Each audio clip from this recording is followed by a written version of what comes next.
हरे कृष्णा कृष्णा कृष्णा हरे हरे, हरे राम राम राम हरे हरे। जय शिल प्रभुपाद की जय, गुरु महाराज की जय, সকল ভক্তবৃন্দ की जय। हरे कृष्णा। তো আজ আমাদের বৈদিক প্রশ্ন উত্তরের 211তম পর্ব। এই 211তম পর্বে জানাই কৃষ্ণ প্রীতি, শুভেচ্ছা, অভিনন্দন, বিনম্র প্রণাম। তো আশা করি আপনারা গুরু গৌরাঙ্গের কৃপায় ভালো আছেন এবং গুরু গৌরাঙ্গের কাছে এটাই প্রার্থনা আপনারা আপনাদের পরিবার, আত্মীয় স্বজন, বন্ধু বান্ধব সকলকে নিয়ে কৃষ্ণ ভাবনাময় হয়ে খুব সুন্দরভাবে জীবনযাপন করেন। আরও কি করে করছেন এবং আরও ইন ফিউচারে আরও সুন্দরভাবে যাতে করতে পারেন, তার জন্যই আমাদের এই বৈদিক প্রশ্ন উত্তর। কারণ এই বৈদিক প্রশ্ন উত্তরের মাধ্যম দিয়ে আমরা অনেক কিছু জানতে পারছি এবং আগামীতেও পারবো।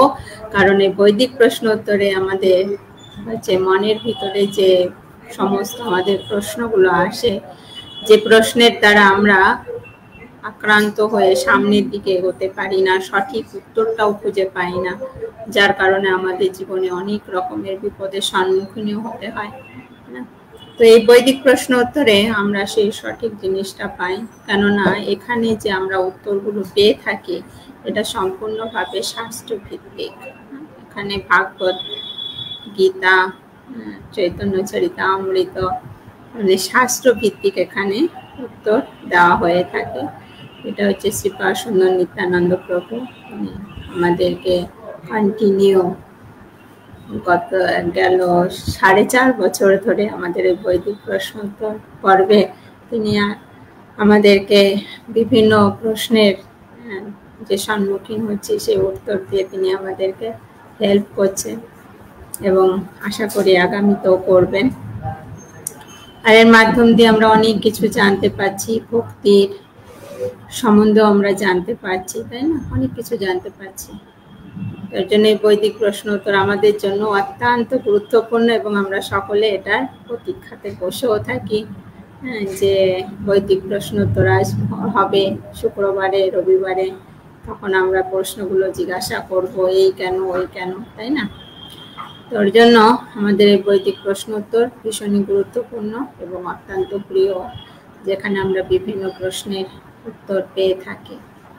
তো কৃপাপূর্বক যারা আপনারা যুক্ত হয়েছেন শেয়ার করতে শুরু করবেন এবং আপনাদের প্রশ্নগুলো রেডি করতে শুরু করবেন। প্রভু যখন আসবেন তখন আপনারা প্রশ্নগুলো দিতে থাকবেন, তাহলে সুবিধা হবে। ঠিক আছে? তো আমাদের এই বৈদিক প্রশ্ন উত্তর গীতা, ভাগবতম, চৈতন্য চরিতামৃত সমস্ত শাস্ত্র ভিত্তিক হয়ে থাকে। তো এই শাস্ত্রগুলো প্রভু রেগুলার আমাদেরকে পড়াচ্ছেন। বাচ্চাদের মতন আমরা যেরকম ছোটবেলায় মায়ের কাছে, বাবার কাছে যেরকম ভাবে পড়েছি, প্রত্যেকটা বইয়ের লাইন বাই লাইন ধরে ধরে এখানে কি ওখানে কি, তাই না? তো প্রভু ঠিক সেইভাবে আমাদেরকে ধরে ধরে প্রত্যেকটা লাইন বাই লাইন প্রভুপাদের তাৎপর্যের উপরে প্রভুপাদ এখানে কি বলতে চেয়েছেন, কি মনোভাব, এগুলো তিনি বোঝাচ্ছেন আমাদেরকে। তো এই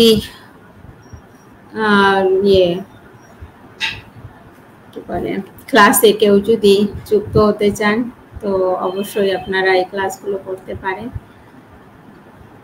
তার জন্য আমাদের যে হোয়াটসঅ্যাপ নাম্বার আছে এই নাম্বারে আপনাদের যোগাযোগ করতে হবে, তাহলে কি করে আপনারা এই ক্লাসগুলো লাইভে বা জুমে এসে করতে পারেন, সেই হিসাবে আপনারা গাইডলাইন নিতে পারেন। তো হোয়াটসঅ্যাপ করতে হবে। ঠিক আছে? হোয়াটসঅ্যাপ নাম্বার আমাদের ডিসক্রিপশন বক্সে দেওয়া রয়েছে এবং আমাদের ব্যানারও রয়েছে, তো সেখান থেকে কালেক্ট করে প্লিজ আপনারা এটা যদি ইচ্ছুক হয়ে থাকেন তাহলে অবশ্যই যোগাযোগ করবেন। তো আমাদের সঙ্গে আজকে রয়েছেন হারাধন মণ্ডল, হরে কৃষ্ণ, প্রণাম, ধন্যবাদ। রয়েছেন শিউলি মজুমদার, হরে কৃষ্ণ, প্রণাম। রয়েছেন বিজয়া দত্ত, হরে কৃষ্ণ, প্রণাম। রয়েছেন সুমন ধুলি, হরে কৃষ্ণ, প্রণাম, প্রণাম আপনার চরণেও। রয়েছেন সুজন সরকার, হরে কৃষ্ণ, প্রণাম।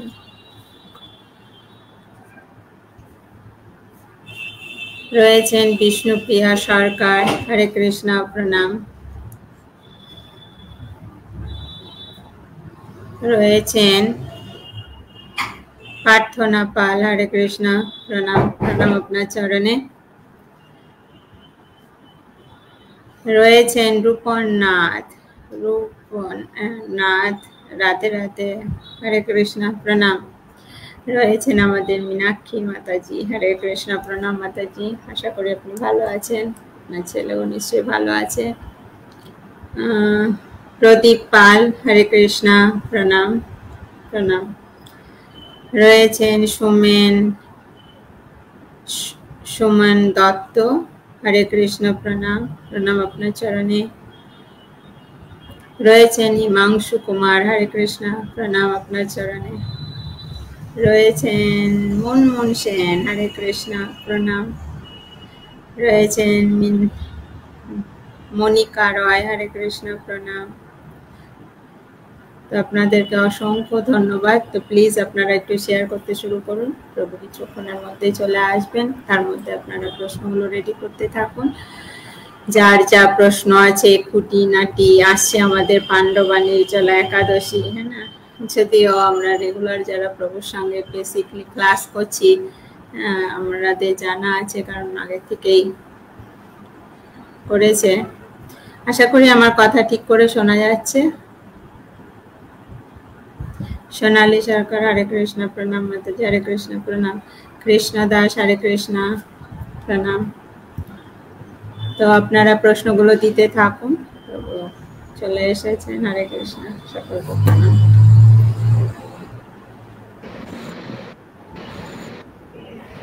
হরে কৃষ্ণ।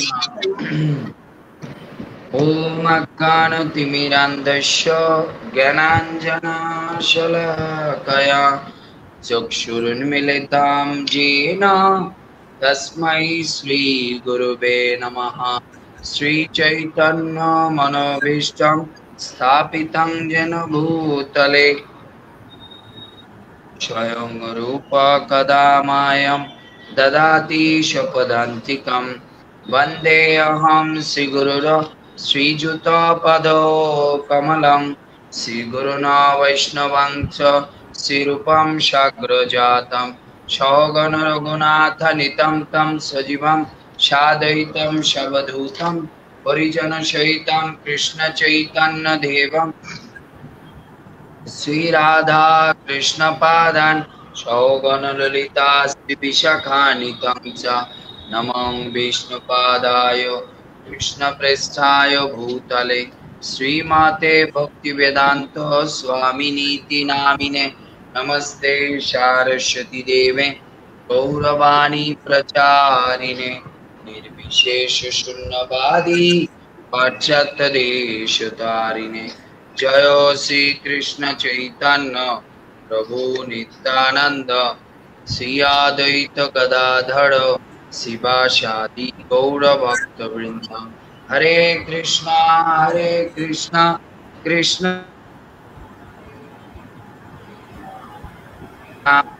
राम राम हरे हरे। मुखं करोति वाचालं पंगुलंघयति गिरिं यत्कृपातमहं वन्दे परमानन्दमाधवं। श्रीगुरुदीनतारिणं श्रीचैतन्येश्वरं। हरि ओम तत्सत्। सर्वप्रथमे আমি আমার পরমারাধ্য গুরুদেব শ্রীল জয়প্রতাকা স্বামী গুরু মহারাজ স্কন প্রতিষ্ঠাতা আচার্য জগৎগুরু শ্রীল প্রভুপাদ গৌরী আচার্য বর্গ এবং গোস্বামী বর্গের রাতুল চরণ কমলে প্রণতি জ্ঞাপন করছি। তৎসঙ্গে যারা আজকে আমাদের এই বৈদিক প্রশ্নোত্তর পর্বে উপস্থিত হয়েছেন, সকল আমার পূজনীয় মাতৃমণ্ডলী এবং পিতৃমণ্ডলীর চরণ কমলে প্রণতি এবং লীলাশ্বরী মাতাজির চরণ কমলে প্রণতি। হরে কৃষ্ণ। তা আশা করি সবাই ভালো আছেন, সকলে কৃষ্ণ ভক্তিতে যুক্ত আছেন, সবার সাধন ভজন ভালো চলছে, অনেক গরম আছে, আর আশা করি গরমে আপনাদের ভজন সাধন ভালো চলছে। গরম নিয়ে বেশি চিন্তা করবেন না, ভালো করে ভক্তি করুন, ভগবান আপনাকে কৃপা করবে। তা আমরা এখন প্রশ্ন উত্তর পর্ব শুরু করব। আপনারা সবাই আপনাদের কি করুন, এই বৈদিক প্রশ্নোত্তর যত আছে, যত প্রশ্ন সেটা আপনারা করতে থাকুন, তাহলে এটা ইয়ে হবে। আমরা লীলাশ্বরী মাতাজিকে অনুরোধ করব তিনি যেন ধীরে ধীরে স্টার্ট করে। হরে কৃষ্ণ প্রভু, প্রণাম আপনার শ্রীরাতুল চরণ কমলে এবং যারা উপস্থিত রয়েছেন আপনাদের চরণে আমার বিনম্র প্রণাম। তো আপনাদেরকে অসংখ্য ধন্যবাদ। তো প্লিজ একটু বেশি করে শেয়ার করুন, আপনাদের প্রশ্নগুলো দিতে শুরু করুন। তো আমরা শুরু করছি বৈদিক প্রশ্ন উত্তর পর্ব। ধীরে ধীরে ওনারা একটু ইয়ে করুক, দুই একটা প্রশ্ন আরো একটু আসুক।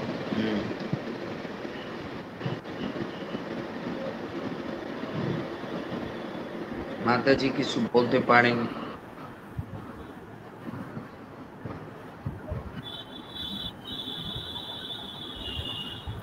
প্রশ্ন এসেছে প্রভু, শুরু করি। করেন, একটাই তো প্রশ্ন আসছে মানে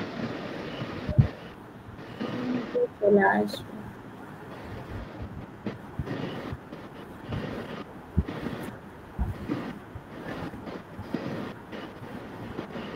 শুরু করি প্রভু।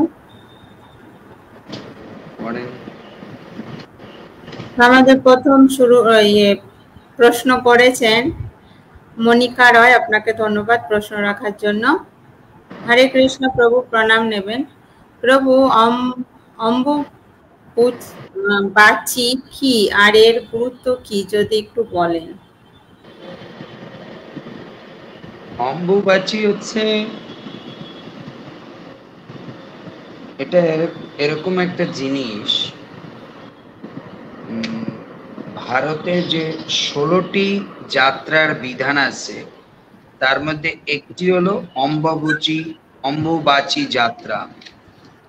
এই যাত্রা মানে হচ্ছে যাত্রাপালা বা নাটক বা কোন স্থানে রওনা দেওয়া না,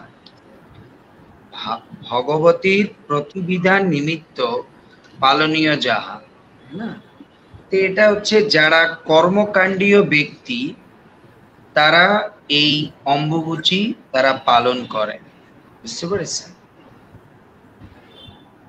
তো অম্বুবাচী হচ্ছে এরকম, দেবরাজ ইন্দ্র বৃত্তাসুরকে হত্যা করার ফলে ব্রহ্ম হত্যার জন্য পাপী হন। এই পাপ স্থলন করার উপায় নিয়ে তিনি অন্বেষণ করতে থাকেন, আমি কি করে আমার এই পাপ থেকে মুক্ত হব, বুঝতে পারছেন? তখন উনি ভগবান বিষ্ণুর আদেশে ইন্দ্র নতজানু হয়ে অন্বেষণ করতে থাকি কি করে আমি আমার এই পাপ থেকে মুক্ত হব, বুঝতে পেরেছেন? বৃত্তাসুরকে যখন হত্যা করে তখন ভগবান বিষ্ণু তাকে উপদেশ দেন, তুমি যদি তোমার এই পাপটা কাউকে দিতে পারো তাহলে আমি তোমাকে আবার তোমার পোস্টে নিয়ে যেতে পারবো। তখন ইন্দ্রদেব চিন্তায় পড়ে গেলেন, আমার এই যে কি বলছে পাপ করেছি, এই পাপ থেকে মুক্ত হওয়ার এই পাপ কে নেবে? বৃত্তাসুরকে হত্যা করেন, ব্রহ্ম হত্যার পাপ, তার পাপে তখন জন্য ইন্দ্র 4 জনকে রাজি করালেন, তার পাপের 1/4 ভাগ গ্রহণ করতে অনুরোধ করে এই 4 মাতৃকাকে। কে কে? পৃথিবী, বৃক্ষ, নদী আর হচ্ছে সকল নারী, দ্বারস্থ নারী। সকলে দেবরাজ ইন্দ্রের আকুতি মঞ্জুর করে তার পাপ সকলে ধারণ করে, কিন্তু ইন্দ্রের এই পাপ স্থলন হেতু সমগ্র নারী জাতি মানসিক রজস্বলা। এই মেয়েরা যখন এই পাপটা নিল তখন মেয়েদের বলল, যেহেতু তুমি পাপ নিয়েছো তাই তুমি রজস্বলা অবস্থা প্রাপ্ত হবে, কিন্তু তোমাকে আমি একটা আশীর্বাদ করছি, তুমি এই রজস্বলা হওয়ার পরই তুমি অত্যন্ত কামোদ্দীপ্ত হবে এবং তারপরে তুমি সন্তান দিতে পারবে। তো আমরা মেডিকেল সায়েন্স বা শাস্ত্র থেকে জানি মেয়েরা এই রজস্বলা হওয়ার পরেই তারা সন্তান দেওয়ার মতো উপযোগী হয়ে ওঠে, বুঝতে পেরেছে? তো এই রজস শক্তি এতটাই পবিত্র যে ব্রহ্ম হত্যার মতো গর্হিত পাপও ধৌত করে, বুঝতে পেরেছি যে এই পাপকে গ্রহণ করে। ইন্দ্রিয় প্রার্থনা সকল নারী জাতির মধ্যে মহামায়া বিরাজ করেন, তিনিও যেহেতু নারী শক্তি, তাই তার মধ্যেও এই জিনিসটা প্রাপ্ত হয়। তাই পৃথিবী যেহেতু একজন মাতা, তো এর জন্য এই সময় অনেকে পৃথিবীর উপরে এই কয়দিন কি করে না, এই 7 দিন বা 5 দিন তারা কি করে না, পৃথিবীর উপর অনেকে আগুন জ্বালায় না, জোরে হাঁটে না, কোনো বীজ বপন করে না, তাই না? কারণ কি পৃথিবী এই সময় অত্যন্ত দুর্বল থাকে, তাই তার উপরে এগুলো করে না। এর জন্য যেহেতু মায়ের এরকম অবস্থা, এর জন্য অনেক নারীরাও এটা পালন করে যে তারা ওইরকম কি করে না, পৃথিবীর উপরে আঘাত দেয় না, রান্না বান্না করে না, এগুলো করে না। তো এর জন্য এইভাবে হচ্ছে অম্বাবতী সেই সময় কামাখ্যা মন্দিরে, বুঝতে পেরেছেন, আষাঢ় মাসের প্রথমে অম্বাবতী 3 দিবস দেবীকে গোপন রাখা হয় যে কামাখ্যা মন্দিরে। কারণ আমরা জানি কামাখ্যা মন্দিরে সতীর যোনি ওখানে পড়েছে। তো এগুলো তারা করে থাকে, বুঝতে পেরেছেন। কিন্তু আমাদের বৈদিক শাস্ত্রে এই অম্বাবতী নিয়ে যে আমাদের আছে, সেটা সম্পর্কে আমাদের অনেক প্রকার কথা আছে। সো অম্বাবতী জিনিসটা সম্পর্কে আমাদের অধিকাংশ লোকেদের কোনো রকম ধারণা নেই। লোকজনদের এই অজ্ঞানতার সুযোগ নিয়ে একদল স্মার্ত অসুর বিভিন্ন রকম পূজা বিধি, জপ নিষেধ, হ্যাঁ না, উপবাস নিষেধ এসব বলে। এজন্য তারা বলে আমাদের জপ করা যাবে না অম্বাবতীতে। আমাদের অম্বাবতী ভালো করে, অম্বাবতীটা আপনারা ভালো করে শুনুন, কারণ এটা আমাদের বিশেষ করে সমাজে এটা একটা মানে মানুষের মধ্যে একটা ভীত সমস্ত করে দেয়, না? এরকম তারা উপবাস নিষেধ করে, জপ করা নিষেধ করে, এটা নিষেধ করে, পূজা আদি নিষেধ করে। আর শাস্ত্র বিমুখ কিংবা ভক্ত সঙ্গ না করা লোকের সেসব কথা শুনে মানুষ তারা তাল দেয়। এসব দেখতে দেখে আমাদের কিন্তু অবাক লাগে যে মানুষ এখনো এই বৈদিক জ্ঞানের যুগে মানুষের অনেক জ্ঞান আছে, শাস্ত্র আছে, কিন্তু তারপর এগুলো পড়ে দেখে না আসলে শাস্ত্রে কি। এসব স্মার্ত মানে যারা কম বুদ্ধি সম্পন্ন ব্যক্তি, তাদের মন গড়া কিছু কিছু নতুন ফতেয়া জারি করে মানুষের মধ্যে এটা সৃষ্টি করে। যারা এই সময়টাতে দেব পূজা নিষিদ্ধ বলে, তাদের দেব বিদ্বেষী অসুর বলে জানবে। তারা ভগবানের পূজা করতেও নিষেধ করে তারা এই সময়। এবার আমি কিছু প্রামাণিক শাস্ত্র থেকে আপনাদের বলছি যে এই অম্বাবতীর সম্পর্কে মানে কি বলেছে। ব্যাস প্রণীত প্রামাণিক শাস্ত্রে উল্লেখ আছে, ভগবান বরাহদেব অম্বাবতী দিনে বসুন্ধরা দেবীর পূজা প্রচলন করেছিলেন। এই দিনে ত্রিভুবনে ভূদেবীর পূজা হয়, সেজন্য এই দিন মাটি খনন নিষিদ্ধ। কিন্তু অম্বাবতীর জন্য মাটি খনন নিষিদ্ধ না, এটা হচ্ছে ভূদেবীর পূজা ওই দিন হয়, এর জন্য নিষিদ্ধ। ব্যাস এটুকু বিধান, ব্যাস এটুকুই বিধান, এর চেয়ে আর বেশি বিধান না। যে ওই সময় কি করতে হয়, ওই সময় মাটিতে কি করতে হয়। 1 মিনিট।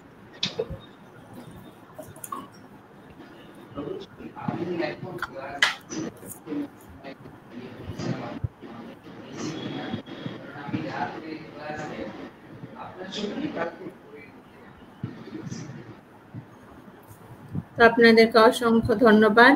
প্লিজ একটু বেশি করে শেয়ার করুন, প্রশ্ন দিতে থাকুন। আমরা অম্বাবতী সম্বন্ধে শ্রবণ করছি, এটাও আমাদের খুবই গুরুত্বপূর্ণ, কারণ এটা নিয়েও আমাদের মধ্যে অনেক সংশয়, অনেক রকমের প্রশ্ন আছে। তো হ্যাঁ, সো তখন কি করে, এটা হচ্ছে বরাহ পুরাণে এই কথা বলা আছে।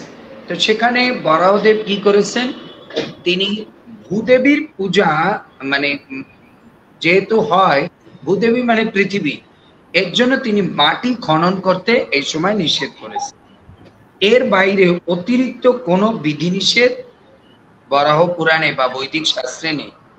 এ সময় জপ, পূজা, একাদশী, হোম সবকিছু বিধিবৎ চলবে। এ সময়ে জগন্নাথ দেব আপন মাসি বাড়ি গুন্ডিচা মন্দিরে সারম্ভে সেবিত হন। বুঝতে পেরেছি। এবার আমি কিছু অম্বাবচী সংক্রান্ত একাধিক শাস্ত্রীয় রেফারেন্স দিচ্ছি আপনাদের, ভালো করে শুনুন যে বৈদিক শাস্ত্রে কি বলছে অম্বাবচী সম্পর্কে। বরাহদেব বসুন্ধরা দেবীকে বললেন, বসুদেব তুমি সকলের আধারভূতা হও এবং সকল মুনি, মনু, দেব, সিদ্ধ ও মানবগণ তোমাকে সুখে পূজা করুক। দেবতা প্রভৃতি সকলেই অম্বাবচী ত্যাগ দিবসে গৃহারম্ভ, গৃহপ্রবেশ, বাপি তরাঙ্গারম্ভ, গৃহ প্রতিষ্ঠা, কৃষিকার্য আমার বর প্রভাবে তোমার পূজা করিবে। আর যে মূঢ় তোমার পূজায় বিরত থাকিবে আহার নিশ্চয়ই নরকগামী হইবে। কি বলেছেন? স্বয়ং ভগবান বরাহদেব। তাই অনেকেই বলে অম্বাবচীর সময় পূজা করা যাবে না, মেয়েরা কোনো পূজা আদি করবে না। বরাহদেব তো ভগবান, ওনার মাথা তো আর ডিস্টার্ব হয়নি। তাই এসব হচ্ছে মানুষের কাল্পনিক। ভালো করে আবার শুনুন, তোমাকে সুখে পূজা করুন কাদের? মুনি, দেবতা, সিদ্ধ, দেবতা সকলের, দেবতা প্রভৃতি সকলেই অম্বাবচী ত্যাগ দিবসে এবং গৃহারম্ভ, গৃহপ্রবেশ এগুলো সব কাজ করতে পারবে। বসুদা বলিলেন, হে ভগবান, আমি আপনার আজ্ঞানুসারে অনায়াসে সচরাচর বিশ্ব সমস্তই ধারণ করিব, কিন্তু হে ভগবান, মুক্তা, শক্তি, শিবলিঙ্গ, বিষ্ণুশিলা, শঙ্খ, প্রদীপ, রত্ন, মাণিক্য, হীরা, মণি, যজ্ঞসূত্র, পুষ্প, পুস্তক, তুলসীদল, জপমালা, পুষ্পমালা, কর্পূর, সুবর্ণ, গোরচনা, চন্দন, শালগ্রাম, চরণামৃত সাক্ষাৎ সম্বন্ধে এই সমস্ত বহন করিতে আমার ক্লেশ হইবে, এই জন্য ওই সকল বহন করিতে আমি সক্ষম নই। ভগবান বললেন, সুন্দরী, যে মূঢ় এই সমস্ত দ্রব্য তোমার উপর রাখিবে তাহারা দিব্য শত বর্ষ পর্যন্ত কালসূত্র নামক নরক যন্ত্রণা ভোগ করবে। তার মানে কি বলেছে? বসুদা বললেন, বসুদা মানে পৃথিবী, কি বলেন? হে ভগবান, আমি আপনার আজ্ঞা অনুসারে অনায়াসে সচরাচর বিশ্ব সমস্তই ধারণ করিব, কিন্তু ভগবান মুক্তা, শক্তি, শিবলিঙ্গ, বিষ্ণুশিলা, শঙ্খ, প্রদীপ, রত্ন, মাণিক্য, হীরা, মণি, যজ্ঞসূত্র, পুষ্প, তুলসীদল, জপমালা, পুষ্পমালা এই সমস্ত বহন করিতে আমার ক্লেশ হইবে, এই জন্য এই সকল বহন করিতে আমি সক্ষম নই। ভগবান বললেন, সুন্দরী, যে মূঢ় এই সমস্ত দ্রব্য তোমার উপর রাখিবে তাহারা দিব্য শতবস্ত্র কালসূত্র নামক নরক যন্ত্রণা ভোগ করবে। এরপর ব্রহ্মবৈবর্ত পুরাণে প্রকৃতি খণ্ডের ৮ম অধ্যায়ে শ্লোক ৩৫ থেকে ৪২ বলা হয়েছে, যমরাজ সাবিত্রীকে বললেন, ভারতে যে মানব অম্বাবচীতে মৃত্তিকা খনন, সাধারণ দিনে জলে মূত্রাদি ত্যাগ, গুরু, মাতা, পিতা, সাধ্যবী ভার্যা এবং পুত্র কন্যাকে পোষণ না করে তাহারাও ব্রহ্ম হত্যার পাতক হয়। তার মানে কি? হে সাবিত্রীকে যমরাজ বলছে, ভারতে যে মানব অম্বাবচীতে মৃত্তিকা খনন, সাধারণ দিনে জল মূত্রাদি ত্যাগ করে, গুরু, মাতা, পিতা, সাধ্যবী, পুত্র কন্যাকে পোষণ না করে তারাও ব্রহ্ম। পোষণ মানে তাদের জন্য যদি রান্না বান্না এগুলো না করে তাহলে তারাও নরকে যাবে। তাই এ সময় তো নারীদের রান্না করতে নিষেধ করে অম্বাবচীতে। এরপর হচ্ছে ব্রহ্মবৈবর্ত পুরাণের প্রকৃতি খণ্ডের 30 অধ্যায়ে 162 ও 163 নম্বর শ্লোকে বলছে, শুক্র চন্দ্রকে বললেন, যে নরাধম অম্বুবচী দিবসে মৃত্তিকা খনন করে সে চন্দ্র পাপে শত যুগ কালসূত্র নরকে গমন করুক। যে নারী সপত্নীকে বঞ্চনা করিয়া পরপুরুষে গমন করে চন্দ্র পাপে 4 যুগ বহ্নিকুণ্ড নরকে গমন করুক। তার মানে এই সময় মাটি খনন করা যাবে না এই কয়দিন, বুঝতে পারছেন? মাটির উপরে কোনো গাছ লাগানো কোনো কিছু করা যাবে না, বুঝতে পেরেছেন? এটা হচ্ছে আপনার ব্রহ্মবৈবর্ত পুরাণের প্রকৃতি খণ্ডের 58-তে 70 এবং 71 নম্বর শ্লোকে এই কথা বলা হয়েছে। বুঝতে পেরেছেন অম্বাবচী কি? এই সময় আপনারা হচ্ছে আমাদের এই জিনিসগুলো করতে হবে।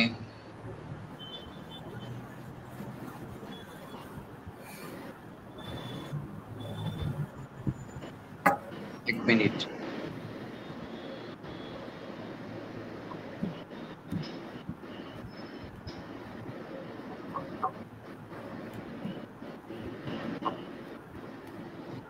তার মানে অম্বাবচীতে শুধুমাত্র বরাহ পুরাণে বলেছে মাটি খনন করা যাবে না, ব্রহ্মবৈবর্ত পুরাণে কিন্তু পূজা করা যাবে, জপ করা যাবে, গ্রন্থ আদি পাঠ করা যাবে, ভগবানের আরতি কীর্তন করা যাবে, রান্না করা যাবে, বুঝতে পেরেছেন? এগুলো হচ্ছে আমাদের এক প্রকার কি মানে মানসিক এক প্রকার কি বলে আমরা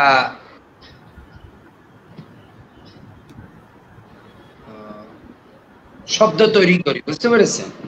কিন্তু আপনারা একজন মায়াবাদী লেখক আছে, কারণ মায়াবাদীরা যা লেখে সে হচ্ছে রঘুনন্দন ভট্টাচার্য, তার একটা অষ্টবিংশতি তত্ত্ব নামক গ্রন্থ আছে, ওখানে পড়ে এই সমস্ত লোকেরা এই কথাগুলো বলে। সেখানে কি লিখেছে জানেন?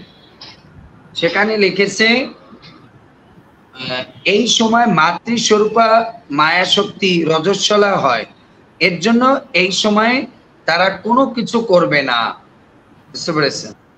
কোনো কিছু করবে না। এগুলো হচ্ছে এই কি বলে রঘুনন্দন ভট্টাচার্যের গ্রন্থে এই সমস্ত কুসংস্কার তারা প্রচার করে থাকে। তার মানে মাকে কি করে এই কয়দিন পুরো ঢেকে রাখে। ঘরে যদি কেউ দেবদেবীর পূজা করে তাহলে তারা কি করে, পুরো কাপড় দিয়ে তাকে ঢেকে রাখে। তার মানে এই মাতাকেও এইরকম প্রাকৃত রজস্বলার মতো মনে করে তাকে নিয়ে এই সমস্ত কুসংস্কার তৈরি করে, কিন্তু এটা আমাদের বৈদিক শাস্ত্রে নেই, বুঝতে পেরেছেন? এর জন্য আপনারা এই অম্বাবচী নিয়ে আমাদের কখনো কি করা উচিত না। এক মিনিট।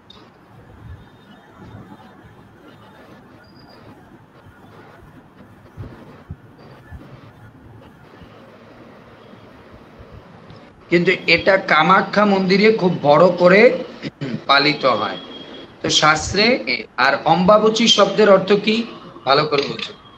সংস্কৃত অম্ব মানে হচ্ছে জল, অম্ব মানে হচ্ছে জল, এর জন্য আমরা বলি না কৃষ্ণ অম্বুধি, মানে কৃষ্ণ জলে পূর্ণ। অম্ব মানে হচ্ছে জল, আর বাচি মানে হচ্ছে আরম্ভ বা বৃদ্ধি। প্রচন্ড গরমের পরে আষাঢ়ে এই সময় পৃথিবীতে সিক্ত বীজ ধারণের জন্য উপযোগী হয়।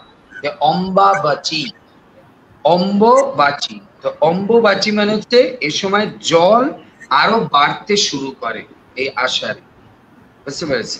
এর জন্য যখন জল এই সময় বাড়তে থাকে পৃথিবী মাতা তখন ঋতুমতী হয়, বুঝতে পেরেছেন? এ সময় এর জন্য শাস্ত্রিক বিধান অনুসারে শুধুমাত্র মাটি খনন করা যাবে না, এছাড়া সব পূজা আদি সবকিছু করতে পারবে। ঠিক আছে? হরে কৃষ্ণ। হরে আমার মনে কৃষ্ণ। হয় অম্বুবাচী সম্পর্কে আপনাদের সব কনসেপ্ট ক্লিয়ার। হরে কৃষ্ণ। ধন্যবাদ প্রভু। তো আমরা অম্বুবাচী সম্বন্ধে পুরো ডিটেলস শুনতে পেলাম। তো প্লিজ আপনারা বেশি করে শেয়ার করুন, কারণ এটা নিয়ে অনেকেরই অনেক রকমের ভুল ধারণা থাকে। পূজা পাঠ বন্ধ করে দেয় কারণ আমরা এই বৈদিক প্রশ্ন উত্তরে এই অম্বুবাচী যখন আসে এরকম অনেক প্রশ্নর সম্মুখীন হতে হয়েছে যে কি পূজা করা যাবে না, এই করা যাবে না, ওই করা যাবে না।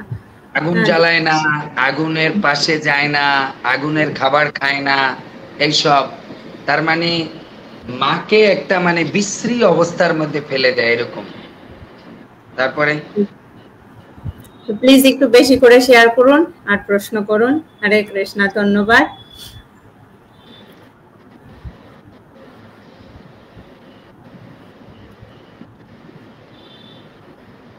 পরবর্তী প্রশ্ন করেছেন ঋতু মণ্ডল, আপনাকে ধন্যবাদ।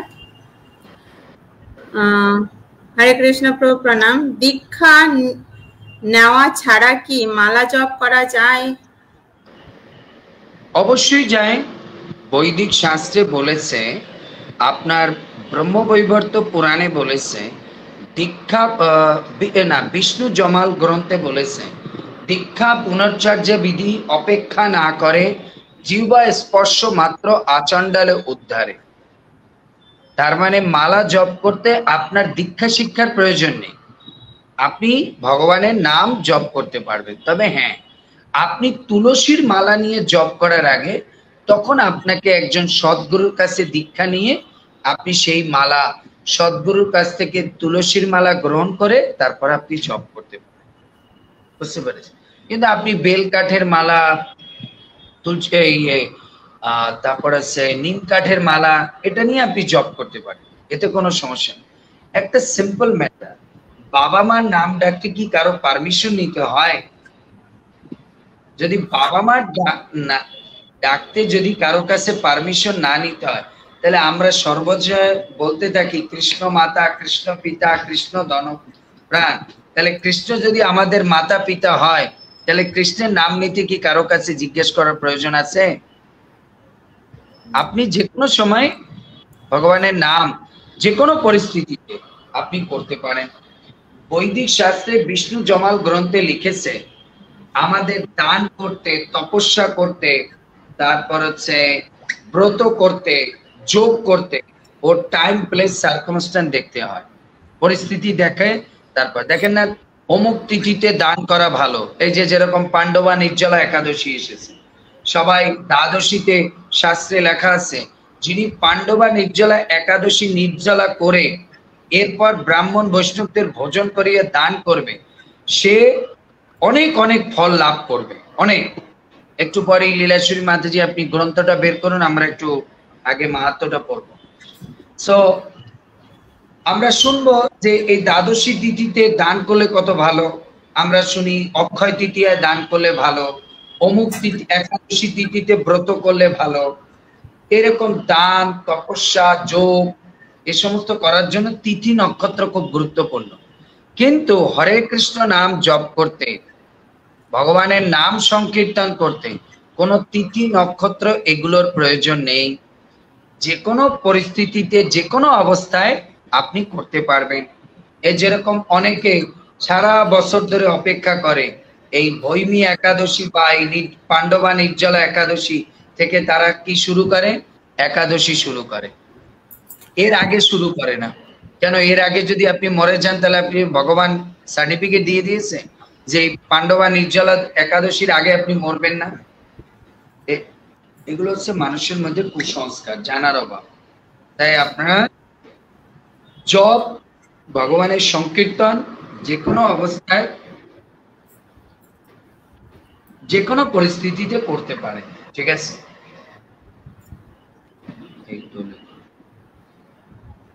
ধন্যবাদ প্রভু। তো আমরা এটা পড়ুন, একাদশীর মাহাত্ম্য পড়ুন।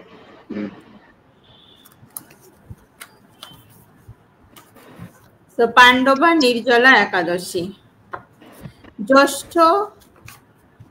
জ্যৈষ্ঠ শুক্লপক্ষের এই নির্জলা একাদশী ব্রত সম্পর্কে ব্রহ্ম বৈবর্ত পুরাণে শ্রী ভীমসেন ব্যাস সংবাদে বর্ণিত হয়েছে।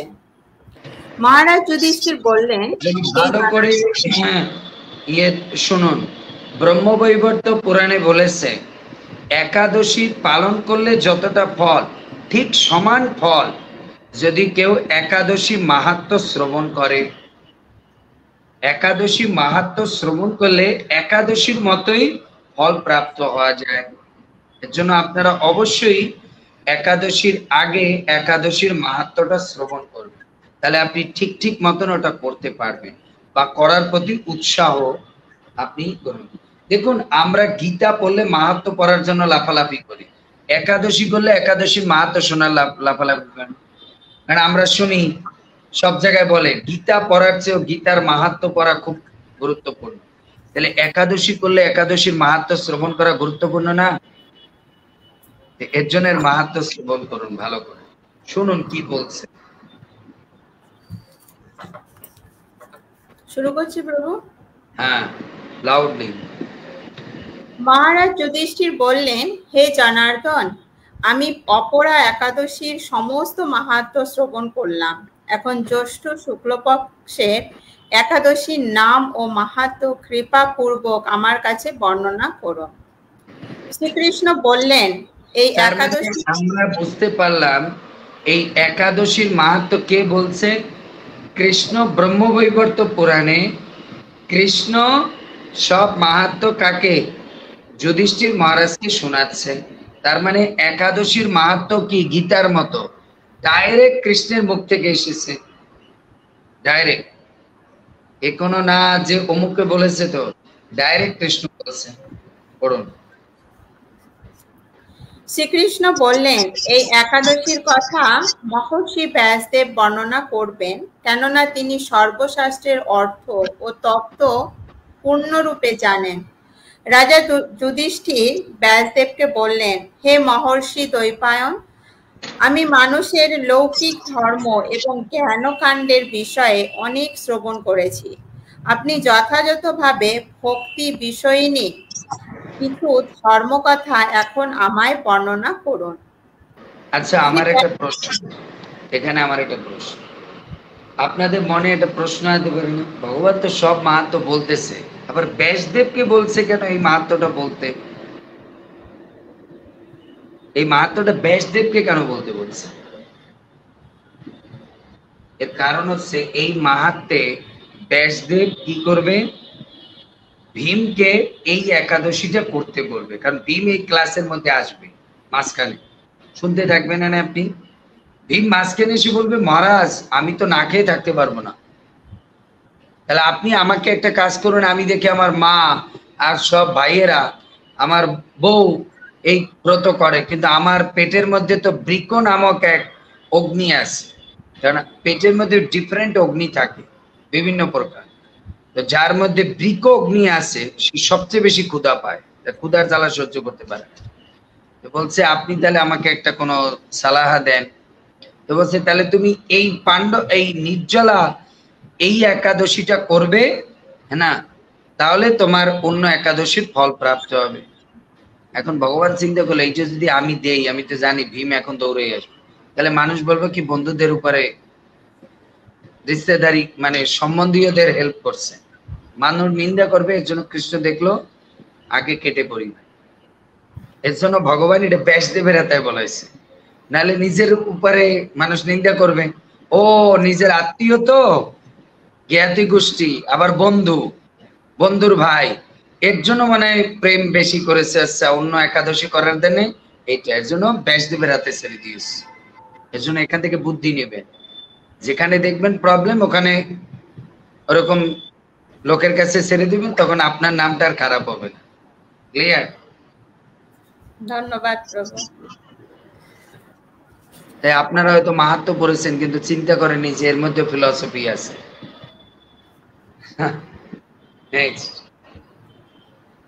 শ্রী ব্যাসদেব বললেন, হে মহারাজ, তুমি যে সব ধর্মকথা শুনেছ, এই কলিযুগের মানুষের পক্ষে সেই সমস্ত পালন করা অত্যন্ত কঠিন। যা সুখে সামান্য খরচে অল্প কষ্টে সম্পাদন করা যায় অথচ মহা ফল প্রদান করে এবং সমস্ত শাস্ত্রের সার স্বরূপ সেই ধর্মই কলিযুগে মানুষের পক্ষে করা শ্রেয়। সেই ধর্মকথাই এখন আপনার কাছে বলছি। তার মানে এটা বলা হচ্ছে, ব্যাসদেব বলছে এই কলিযুগে এত তপস্যা, এত কস্টলি পূজা, কারণ অন্য 4 যুগে যা 3 যুগে যা করেছে আপনার ধ্যান, তারপর হচ্ছে পূজা, তারপর হচ্ছে আপনার যোগ, এটা এই কলিযুগে করা সম্ভব না। অর্চন, পূজা, তারপর হচ্ছে আপনার ধ্যান, এই কলিযুগে সম্ভব না। কলিযুগে এমন বিধান দিয়েছে যা মানুষ বিনে পয়সা বিনে খাটনিতে স্বল্প পরিশ্রমই করতে পারে, আর সেটা হচ্ছে একাদশী। তারপর উভয় পক্ষের একাদশী দিনে ভোজন না করে উপবাস ব্রত করবে। দ্বাদশী দিনে স্নান করে শুচি শুদ্ধ হয়ে নিত্য কীর্ত সমর্পণের পর শ্রীকৃষ্ণের অর্চন করবে। এরপর ব্রাহ্মণদেরকে প্রসাদ ভোজন করাবে। অশৌচদাতিতেও এই ব্রত কখনো ত্যাগ করবে না। যে মানে কি বলেছে শাস্ত্রে, এটা দিয়ে আপনারা ক্লিয়ার। অনেকেরই প্রশ্ন আসবে, প্রভু আমি একাদশীর দিন পিরিয়ডে পড়েছি, প্রভু একাদশীর দিন আমাদের বাচ্চা জন্মগ্রহণ করেছে, প্রভু একাদশীর দিন আমাদের অমুকে মারা গেছে, করতে পারবো? স্বয়ং ব্যাসদেব কি বলেছে? আর এটা ব্যাসদেব বলেছে মানে প্রকৃত ব্যাস পাশে বসা, আর সেই ব্যাসের আবেশ অবতার আর একজন ব্যাস বসা। প্রকৃত ব্যাস কে? কৃষ্ণ, হ্যাঁ না? আর ব্যাসদেবে ভগবান কৃষ্ণের অবতার হচ্ছে এই ব্যাসদেব। বলতে গেলে এটা কৃষ্ণই বলছেন। তাই আমাদের একাদশী কোনো অসুচি, অশৌচতা এ সমস্ত কারণে কখনো বাদ দেওয়া যাবে না। আর দেখুন একাদশী বলার আগে সবচেয়ে গুরুত্বপূর্ণ কি বলেছে? দ্বাদশী তিথির কথা আগে বলছে।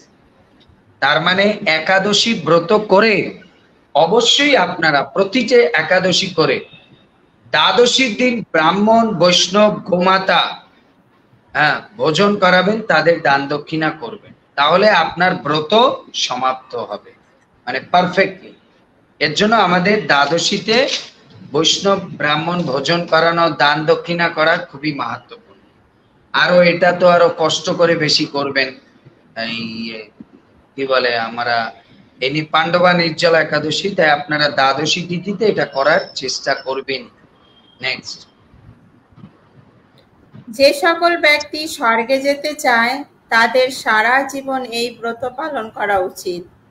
বুঝতে পারছেন? যারা স্বর্গে যেতে চান তারা সারা জীবন এই দ্বাদশী পাণ্ডবা নির্জলা একাদশী ব্রত করবেন। পাপ কর্মে রত ও ধর্মহীন ব্যক্তিরাও যদি এই একাদশী দিনে ভোজন না করে তবে তারা যম যাতনা থেকে রক্ষা পায়। তাই গৌর প্রেমানন্দে, তার মানে যারা কোনো ধর্ম কর্ম করে না, পাপ কর্ম করে, তারাও যদি এই 18 তারিখে পাণ্ডবা নির্জলা একাদশী করে তাহলে তাদের যমলোকে যেতে হবে না। যম যাতনা মানে কি? যমলোক। তার মানে আমাদের যমলোকে যেতে হবে না। So be careful. আপনার স্বামী বা পরিবারের আত্মীয় স্বজন অপকর্ম করে, অপবিজনেস করে, আপনি বলবেন এই একাদশীটা করো, অনেক মঙ্গল হবে।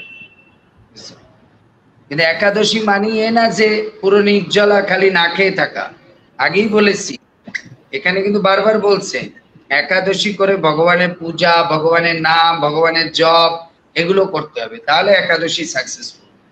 নেক্সট, প্রভু একটা প্রশ্ন করব। সবাই শেয়ার করছেন তো, কারণ এই কথাগুলো জানলে সবাই ঠিক ঠিক মতো একাদশী করতে পারবে, আর তার ফলে আপনিও কৃপা পাবেন। আপনার শেয়ারে যদি কোনো ব্যক্তি একাদশী করে শুনে, তাহলে ভগবান আপনাকে সবচেয়ে বেশি কৃপা প্রদান করবে। হ্যাঁ বলুন।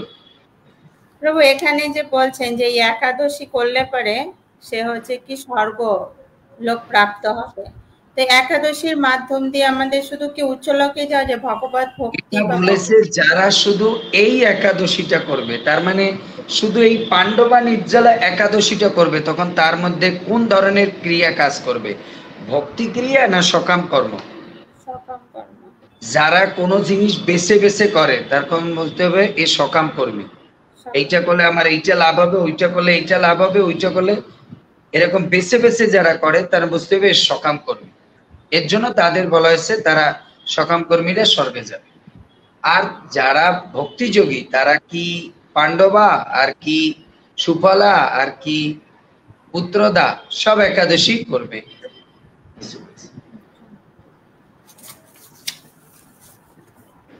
শ্রী ব্যাসদেবের এসব কথা শুনে গদাধর ভীমসেন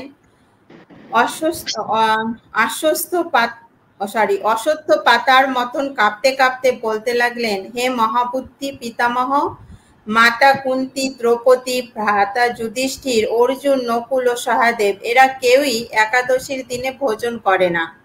আমাকেও অন্ন গ্রহণ করতে নিষেধ করে, কিন্তু দুঃসহ ক্ষুধা যন্ত্রণার জন্য আমি উপবাস করতে পারি না। ভীমসেনের এরকম কথায় ব্যাসদেব বলতে লাগলেন, যদি স্বর্গাদি দিব্য ধাম লাভে তোমার একান্ত ইচ্ছা থাকে তবে উভয় পক্ষের একাদশীতে ভোজন করবে না। এখন এই কথাটার মানে বুঝুন, ব্যাসদেব কিন্তু ওনাকে প্রথম বলেনি যে তুমি শুধু পাণ্ডবা নির্জলা একাদশীটা করলেই হবে, ভৈমী একাদশী। উনি কিন্তু বলছে উভয় পক্ষের একাদশী করতে হবে। তার মানে এই উভয় পক্ষের একাদশী কি, শুক্ল পক্ষে যতগুলো একাদশী আসে, কৃষ্ণ পক্ষে যতগুলো একাদশী আসে, সবই করতে হবে।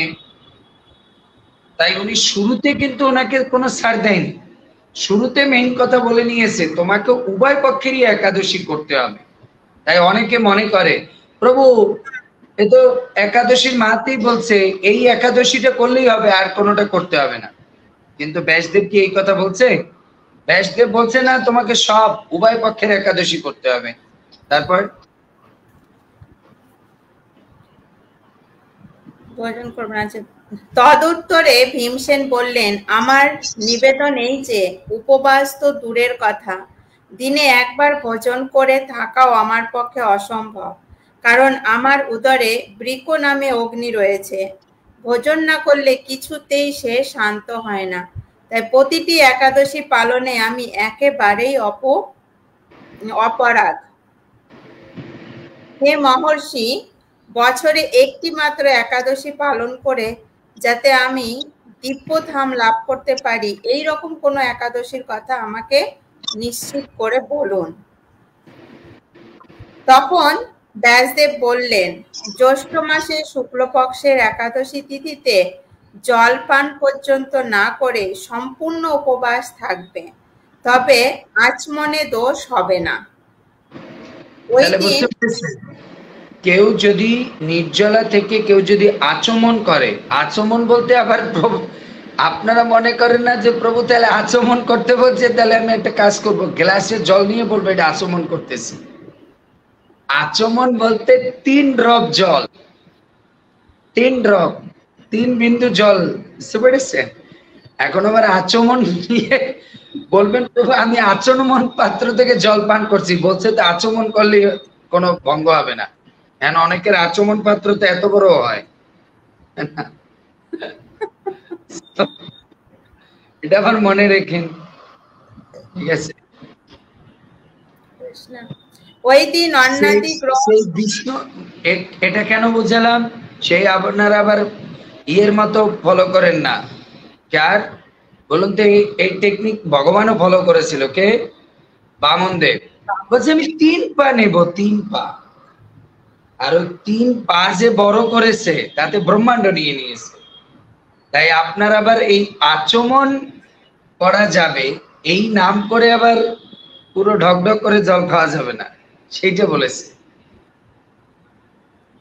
ওই দিন অন্নাদি গ্রহণ করলে ব্রত ভঙ্গ হয়। একাদশীর দিন সূর্যোদয় থেকে দ্বাদশীর দিন সূর্যাস্ত পর্যন্ত জল পান বর্জন করলে অনায়াসে 12টি একাদশীর ফল লাভ হয়। একাদশীর আচ্ছা, দিন এইখানে আপনাদের একটু কনফিউশন। এখানে বলছে সূর্যাস্ত থেকে একাদশী, আর পরের দিন সূর্য অস্ত পর্যন্ত দ্বাদশী। তার মানে তো এটা 1.5 দিন হয়ে গেল না? বুঝতে পেরেছেন? একাদশীর সূর্য উদয় থেকে দ্বাদশীর সূর্যাস্ত, তার মানে পরের দিন বিকেল বেলা। আমি জানি না, এটা প্রিন্টিং মিস্টেক হয়েছে সম্ভবত। আমি এর জন্য আমার যে ফেসবুকে পোস্ট করেছি, আমার মনে হয় এটা এরকম হবে, একাদশীর সূর্য উদয় থেকে দ্বাদশীর সূর্য উদয় পর্যন্ত। বুঝতে পারছে? এটা সূর্য অস্ত হবে না, এটা সূর্য উদয় হবে। একাদশীর সূর্য উদয় থেকে দ্বাদশীর সূর্য উদয় পর্যন্ত আমাদের জল গ্রহণ করা যাবে না। বুঝতে পেরেছি? তারপর পর্যন্ত জলপান বর্জন করলে আমি একটু কৌতুক করেও বলছি, এখানে আবার আপনারা কেউ মনে করেন প্রভু জল বন্ধ করতে বলেছে, কিন্তু সাবুর খিচুড়ি খেতে তো বন্ধ করেনি, বলছে জল বন্ধ করতে হবে। ফল তো বন্ধ করেন বলেনি। জল বন্ধ করা মানে সবই বন্ধ করতে হবে, নিষেধ। তারপর বছরের অন্যান্য একাদশী পালনে অজান্তে যদি কখনো ব্রত ভঙ্গ হয়ে যায়, তাহলে এই একাদশ একটি মাত্র একাদশী পালনে সেই সব দোষ দূর হয়। হ্যাঁ, এখন এই প্রশ্নটা কাদের জন্য উত্তরটা হয়েছে? অনেক কৃষ্ণ ভক্ত বলবে প্রভু আমি তো প্রত্যেকটা একাদশী করি, এটা তো ভীমের জন্য স্পেশাল বলেছে নির্জলা, তাহলে আমরা কেন নির্জলা করব? কারণ আমাদের বাকি যে 23টা একাদশী, কারণ বছরে আমরা 24টা একাদশী আসে জেনারেলি, কিন্তু কখনো কখনো 26টা পরে, সেটা যদি পুরুষোত্তম মাস আসে, কারণ বছর মাসে দুটো পরে। তা আমরা বাকি 23টা একাদশী করলে অনেক সময় ভুল ত্রুটি, আঙুল কেটে যায়, এই হয়ে যায়, ওই হয়ে যায়। এই একাদশীটা যদি আপনি নির্জলা করেন, যে বাকি যে একাদশীর মধ্যে যে দোষ ত্রুটি আদি ছিল সেগুলো নষ্ট হয়ে যাবে, মানে পূর্ণাঙ্গ ফল এসে যাবে। তারপর দ্বাদশীর দিনে ব্রহ্ম মুহূর্তে স্নান আদি কার্য সমাপ্ত করে শ্রীহরির পূজা করবে। সদাচারী ব্রাহ্মণদের বস্ত্রাদি কিন্তু আমরা দ্বাদশীর দিন কি করি? আগে চিন্তা থেকে কখন খাবো, কখন খাবো। বুঝতে পেরেছেন? আমাদের দ্বাদশীর দিনে স্নান আদি করে মঙ্গলারতি করে তারপর ভগবানকে রান্না করে দিয়ে ভোগ লাগিয়ে তারপরে আপনি প্রসাদ পাবেন। ভগবানকে দিয়ে তারপর আপনি যদি পারেন 2-1 ব্রাহ্মণ বৈষ্ণবকে প্রসাদ পাইয়ে তারপরে আপনি প্রসাদ পাবেন। ঠিক আছে? হরে কৃষ্ণ। সদাচারী ব্রাহ্মণদের বস্ত্রাদি দান সহ ভোজন করিয়ে আত্মীয় স্বজনের সঙ্গে নিজে ভোজন করবে। এরূপ একাদশী ব্রত পালনে যে প্রকার পুণ্য সঞ্চিত হয়, এখন তা শ্রবণ করো। সারা বছরের সমস্ত একাদশীর ফলই এই একটি মাত্র ব্রত উপবাসে লাভ করা যায়। শঙ্খ চক্র গদা পদ্মধারী ভগবান শ্রীকৃষ্ণ আমাকে বলেছেন, বৈদিক ও লৌকিক সমস্ত ধর্ম পরিত্যাগ করে যারা একমাত্র আমার শরণাপন্ন হয়ে এই নির্জলা একাদশী ব্রত পালন করে তারা সর্ব পাপ মুক্ত হয়। হরি বল, নিতাই গৌর প্রেমানন্দে। সমস্ত পাপ যারা নিষ্ঠা সহকারে এই একাদশী করবে। বিশেষত কলিযুগে ধন সম্পদ দানের মাধ্যমে সদ্গতি বা স্মার্ত সংস্কারের মাধ্যমেও যথার্থ কল্যাণ লাভ হয় না। কলিযুগে দ্রব্য শুদ্ধি নেই, কলিতে শাস্ত্রোক্ত সংস্কার বিশুদ্ধ হয় না, তাই বৈদিক ধর্ম কখনো সুসম্পন্ন হতে পারে না। হে ভীমসেন, তোমাকে বহু কথা বলার আর প্রয়োজন কি? তুমি উভয় পক্ষের একাদশীতে ভোজন করবে না। যদি তাতে অসমর্থ হও তবে জ্যৈষ্ঠ মাসের শুক্লপক্ষের একাদশীতে অবশ্যই নির্জলা উপবাস করবে। এই একাদশী ব্রত ধনধান্য ও পুণ্যদায়িনী। তার মানে এই একাদশী করলে আপনাদের ধনধান্য বৃদ্ধি হবে। কোন ধনধান্য? বৈদিক ধনধান্য। একাদশী করে যদি আপনার ধনধান্য বৃদ্ধি হয় সেটা আপনার পারমার্থিক কল্যাণ হবে, কিন্তু যদি কর্মী জগতের কাজ করে যদি আপনার ধন বাড়ে তাহলে সেটা আপনার জীবনকে শেষ করে দেবে। তার মানে ভগবানের ভক্তি করে যদি আপনার জীবনে ধন সম্পদ পোস্ট পজিশন আসে সেটা মনে করবেন আশীর্বাদ রূপে আসবে। কিন্তু অনৈতিক উপায়ে যদি প্রচেষ্টা করে আপনি ধন অর্জন করেন তাহলে সেটা আপনার জীবনের জন্য কি ধ্বংসের বার্তা নিয়ে আসবে। এর জন্য অর্থ ভালো, কিন্তু অর্থ যদি আশীর্বাদের রাস্তা দিয়ে আসে তাহলে সেই অর্থ আপনাকে আরো বেশি সামনে অগ্রসর হতে দেবে। কিন্তু অর্থ যদি অবৈধ রাস্তা থেকে আসে তাহলে সেটা আপনার জীবনকে আরো ধ্বংস করে দেবে। তারপর যমদূতগণ এই ব্রত পালনকারীকে মৃত্যুর পরও স্পর্শ করতে পারে না। পক্ষান্তরে যারা এই একাদশী করবে তাদের কোনোদিন যমদূত স্পর্শ করবে না, চিন্তা করুন। তাই যাদের ভয় আছে যে আমি তো পাপ তাপ অনেক করেছি, আমাকে তো নিতে যমরাজ আসবে, তাই এই একাদশী ভালো করে করুন, তাহলে আর যমরাজ স্পর্শ করবে না।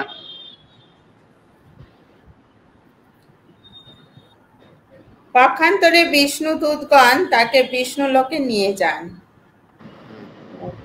প্রভু, এই যে একাদশী, এই যে একটা আমি করলাম, এই বছরে আমি করলাম, তো এই একটা একাদশী করলেই কি আমাকে জমযাতনা মুক্ত পাবো, নাকি কন্টিনিউ এই একাদশীটা প্রত্যেক বছরেই করতে হবে?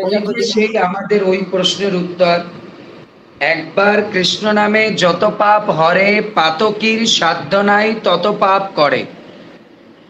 আচার্যরা বলছে এই যে একবার কৃষ্ণ নাম নিলে সেটা হচ্ছে দশবিধ নাম অপরাধ শূন্য হয়ে যদি একবার কেউ হরিনাম করে।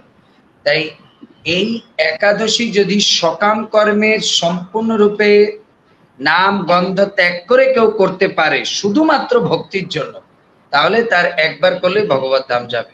কিন্তু আমরা তো করতে পারি না, ওর মধ্যে কিছু না কিছু কি ভৌতিক দুর্গন্ধ থেকে যায়। এর জন্য আমাদের মরণের পর্যন্ত করতে হবে। তারপর পক্ষান্তরে বিষ্ণু দূতগণ তাকে বিষ্ণু লোকে নিয়ে যান। শ্রী ভীমসেন ওই দিন থেকে নির্জলা একাদশী পালন করতে থাকায় এই একাদশী পাণ্ডবা নির্জলা বা ভীম সেনী। তার মানে এই শব্দের অর্থ কি? ওই দিন থেকে, তার মানে he is continue to doing, সে প্রতি বছর ওই দিন থেকে ওই একাদশীটা করা শুরু করেছে। বুঝতে পেরেছি? এই নির্জলা একাদশীতে পবিত্র তীর্থে স্নান, দান, জপ, কীর্তন ইত্যাদি যা কিছু মানুষ করে তা অক্ষয় হয়ে যায়। হরি বল। তাই আপনারা এই একাদশী তিথিতে যে আপনারা পুণ্য সলিলে মানে নদীতে স্নান করতে পারেন, তারপর হচ্ছে দান করতে পারেন, দান তো আসবে দ্বাদশীতে না। তারপর পরিক্রমা, বৃন্দা দেবী পরিক্রমা, ভগবানকে পুষ্প দিয়ে কি করে শৃঙ্গার করা, ভগবানের চরণে তুলসী দেওয়া, এই সমস্ত দীপদান করা, এগুলো করলে অনেক ফল। এই হচ্ছে পারফেক্ট একাদশী। ভালো করে বুঝছেন? একটু আগে লীলাশ্বরী মাতায় প্রভু একটা করলেই হবে, যদি এইভাবে সব নিয়মাদি। আর অবশ্যই মনে রাখবেন নির্জলা একাদশী যারা করবেন পূর্ণাঙ্গ ফল আসবে যদি কেউ রাত্রি জাগরণ করে। যারা নির্জলা করবেন তারা অবশ্যই রাত্রি জাগরণ করবেন, তাহলে আপনারা 100% ফল পাবেন। রাত্রি জাগরণ করে পরের দিন মঙ্গলারতি করে স্নানাদি করে মঙ্গলারতি করে ভগবানকে ভোগ রান্না করে দিয়ে তারপরে আপনি ব্রাহ্মণ বৈষ্ণবদের সেবা করিয়ে তারপর প্রসাদ পাবেন। তবে টাইম খুব কম, है ना। বাংলাদেশ ভারতের জন্য টাইম কটা থেকে কটা পর্যন্ত আমি একটু বাংলাদেশে বলে দিচ্ছি। বাংলাদেশ ভারতের জন্য একটু টাইমটা মনে রাখবেন, যদিও সবাই পড়েছেন আমাদের পোস্ট। আর এক মিনিট,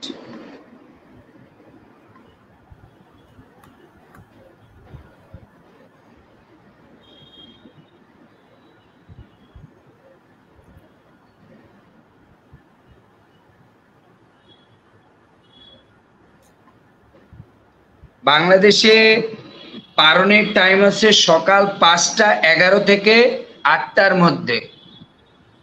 টাইম খুব শর্ট, এর জন্য বাংলাদেশের লোকেরা একটু ভোজন প্রিয়, তাই আবার 56 ভোগ রান্না করতে শুরু করেন না যে ভাই আমি না খেয়েছিলাম কালকে। আহারে, আমাদের প্রাণের অন্ন, রাইস খাইনি একদিন, বুঝতে পেরেছেন? অন্নটা একটু কমান। এর জন্য আপনারা কি করবেন, আমাদের ইস্কন মন্দিরে কি দেয় জানেন?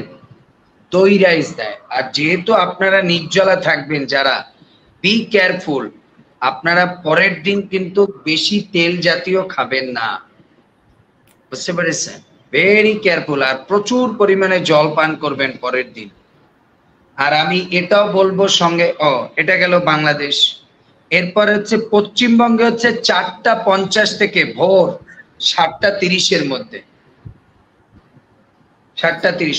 এরপর আপনার ডিস্ট্রিক্ট অনুযায়ী আপনি একটু দেখে নিয়েন, হতে পারে 5-10 মিনিট 15 মিনিট করে আগে পিছিয়ে হতে পারে, ডিস্ট্রিক্ট অনুসারে দেখে নিন।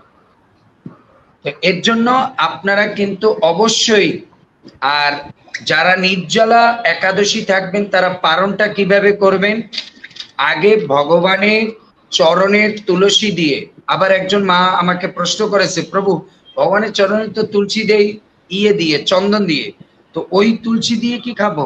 না, আপনি একটা তুলসী ভগবানের চরণে দিয়ে তারপর জলের মধ্যে দিয়ে, সেই জলটা ভগবানকে নিবেদিত জল হতে পারে, বুঝতে পেরেছেন? ভগবানের নিবেদিত যে জল তুলসী সহ, সেইটা প্রথমে গ্রহণ করবেন পারণের মন্ত্র বলে। তারপরে আপনি জগন্নাথের নির্মাল্য যদি কারো কাছে থাকে, সেই যে চাউল, শুকনা চাউল, ওটা দিয়ে, আর না ভগবানকে নিবেদিত প্রসাদ দিয়ে আপনি পারণা করবেন। তবে দই রাইস হচ্ছে খুব ইজি বানাতে পারবেন, আর এটা পেটের জন্য খুব ভালো। এর জন্য আপনারা অন্ন রান্না করে তার মধ্যে দই দিয়ে একটু হালকা বিট লবণ দিয়ে আপনারা পাবেন, এটা পেটের জন্য খুব ভালো। ওর মধ্যে শশা কুচিয়ে দিতে পারেন, বুঝতে পেরেছেন? কলা, এগুলো খাবেন। এই না যে খুব তেল দিয়ে রান্না করবেন, তাহলে কিন্তু অবস্থা ডায়রিয়া হয়ে যাবে।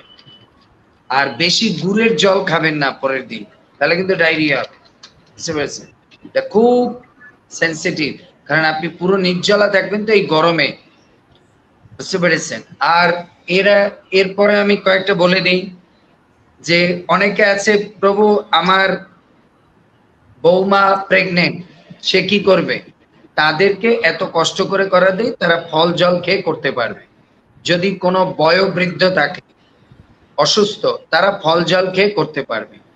বাচ্চা, তারা ফল জল খেয়ে করতে পারবে, যদি তারা অপারগ হয়, বুঝতে পারেন? আবার কোনো ভক্ত করতে গিয়ে হয়তো চক্কর এসে গেছে, সে বমি জমি করে অস্থির, কারো হয়তো বিপি বেড়ে গেছে, তখন অবশ্যই কিন্তু আপনি জল পান করবেন। কারণ আমরা এমন ভাবে কোনো ব্রত করা উচিত না যার দ্বারা আমাদের সাধন ভজন নষ্ট হয়।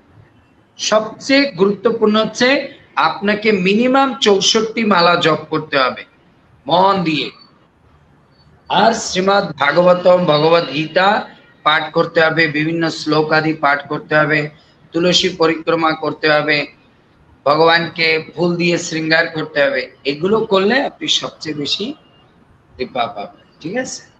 এমন ভাবে নিয়েন না যে আপনি একবারে মরে যায় অবস্থা, ক্লিয়ার? হরে কৃষ্ণ। আর খাবারটা কিন্তু খেয়াল রাখবেন, বাঙালিরা যদি পায় যে ভাই কালকে খাইনি, হ্যাঁ না, তো এর জন্য এটা। হরে কৃষ্ণ। আমার ডক্টর রাখাল চন্দ্র প্রভু, আমার পিতা মতো, তিনি লিখেছেন, প্রভু রাত্রে ক্লাস নিয়েন, প্রভু যাতে না ঘুমাইতে পারে। হরে কৃষ্ণ। পড়ুন। যে ব্যক্তি ভক্তি সহকারে এই একাদশী মাহাত্ম্য পাঠ বা শ্রবণ করেন তিনি বৈকুণ্ঠ ধাম প্রাপ্ত হন। হরি হরি বল। বল, নিতাই গৌর প্রেমানন্দে। তাহলে দেখেছেন, তাহলে লীলাশ্বরী মাতাজি একা না, আমরাও যাব। তাই আপনাদের যে বলি যে একাদশীর আগে যদি কেউ একাদশীর মাহাত্ম্যটা পাঠ করে এবং একাদশীর দিন পাঠ করে, তাহলে যে পাঠ করবে আর যারা শ্রবণ করবে উভয় বৈকুণ্ঠ লোক প্রাপ্ত হবে। হরে কৃষ্ণ। জয় পাণ্ডবা নির্জলা একাদশী কি জয়। একে আবার কেউ ভৈমী একাদশী বলে, কারণ ভীমসেন করেছে এর জন্য। আসুন এবার আমরা প্রশ্নে যাই।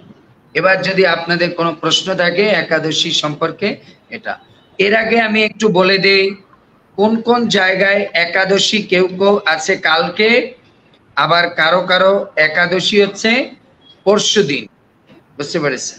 তবে মনে রাখবেন যারা এশিয়ান কান্ট্রিতে আছে, সমস্ত এশিয়ান কান্ট্রিতে হচ্ছে একাদশী হচ্ছে কি বার, আপনার হচ্ছে 18 তারিখ।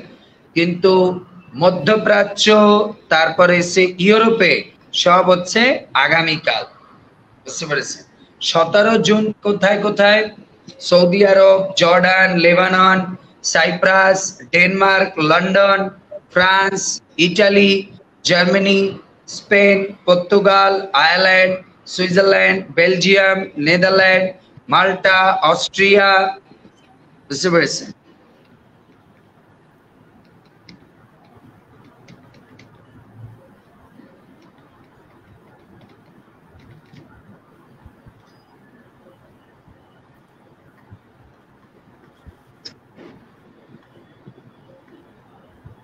তারপর হচ্ছে Croatia, Hungary, Poland, Romania, Greece, চেক রিপাবলিক, আফ্রিকা মহাদেশ, আমেরিকা, কানাডা, ব্রাজিল সহ উত্তর আমেরিকা ও দক্ষিণ আমেরিকার সকল দেশ, বুঝতে পেরেছেন।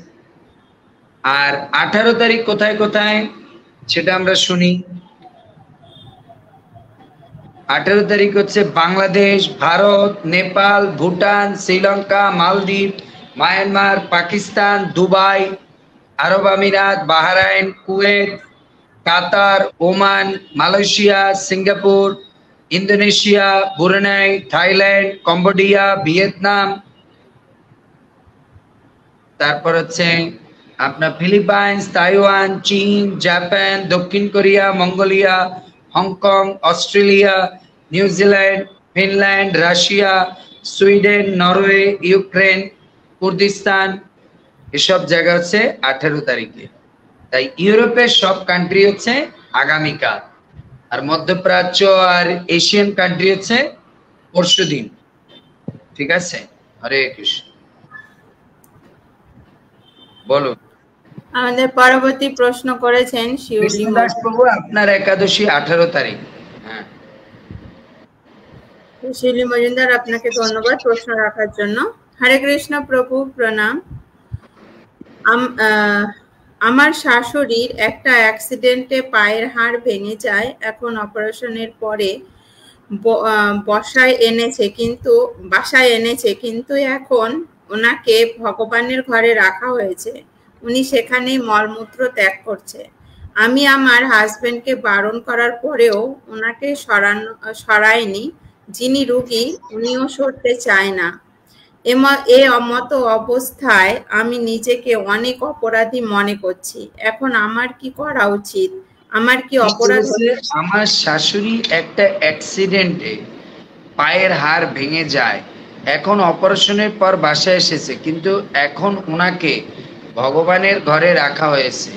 উনি যেখানে মলমূত্র ত্যাগ করছে, উনি সেখানে মলমূত্র, আমি আমার হাজবেন্ডকে বারণ করার পরেও ওনাকে সরায়নি।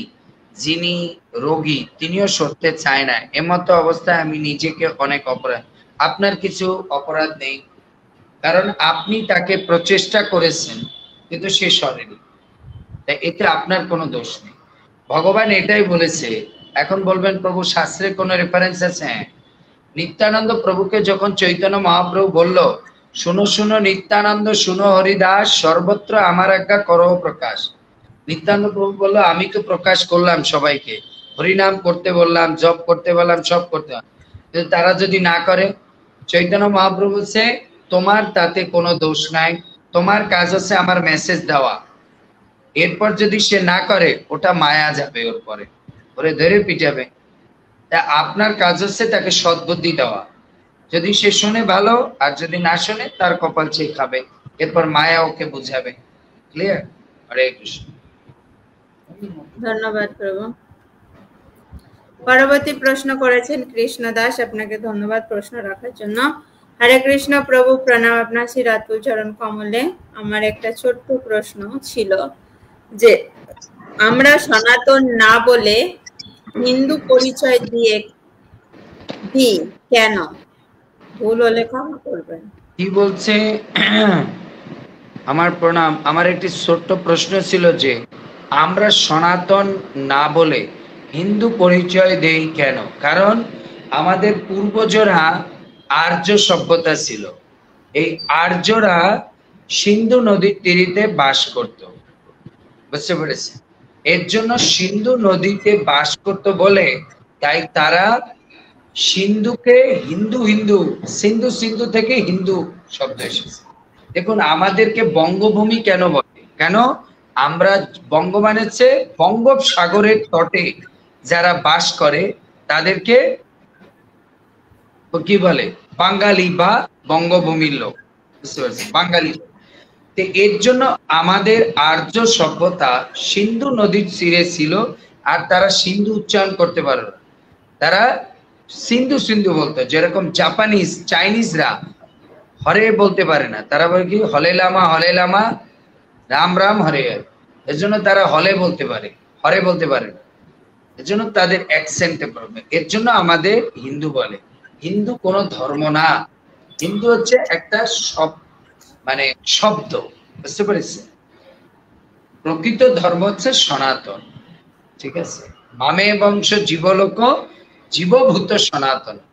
জীবের ধর্ম হচ্ছে সনাতন ধর্ম, কারণ আমাদের মধ্যে সনাতন আত্মা আছে, তার সেবা করাটাই আমাদের ধর্ম। তাই আমাদের ধর্ম হচ্ছে সনাতন। বলুন। পরবর্তী প্রশ্ন করেছেন বিষ্ণুপ্রিয় সরকার, আপনাকে ধন্যবাদ। নির্জলা একাদশীর দিন জল পেতে হবে, কিছু করার নেই, অনেক ওষুধ খেতে হবে, আপনি একটু আদেশ দিয়ে দিন, শরীর অসুস্থ আছে। মাতাজি, এটা আপনাকে আদেশ না, এটা শাস্ত্রে বলেছে ওষুধ খাওয়া যাবে। এখন আপনার যদি ওদিন ওষুধ খেতেই হয়, যদি আপনার শরীরের জন্য ওটা অপকারী হয়, তাহলে আপনাকে খেতে হবে। পরবর্তী প্রশ্ন করেছেন সুমন দত্ত, আপনাকে ধন্যবাদ। হরে কৃষ্ণ প্রভু, প্রণাম প্রভু। ইন্দ্র নাকি পদের নাম, তাহলে ইন্দ্র পদে যিনি আছেন তার নাম কি? এক এক মনু আসে না, এখন যেরকম বৈবস্বতর মনু ওর মধ্যে বিরাজ করছেন, মানে ইন্দ্র পদে। ইন্দ্র হচ্ছে একটা পদের নাম, বুঝতে পেরেছি? হরে কৃষ্ণ। পরবর্তী প্রশ্ন করেছেন, এই যে এক একজন দেবদেবী দেখেন, এগুলো হচ্ছে তাদের পোস্টের নাম। দুর্গা এটা পোস্টের নাম।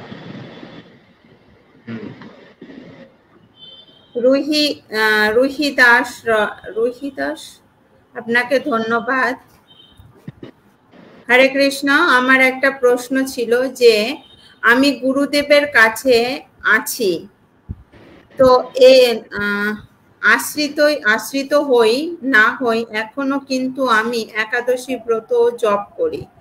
আমার মূল কথাটি হলো যে আমি এই একাদশী এবং জপ করার ফল কি পাবো?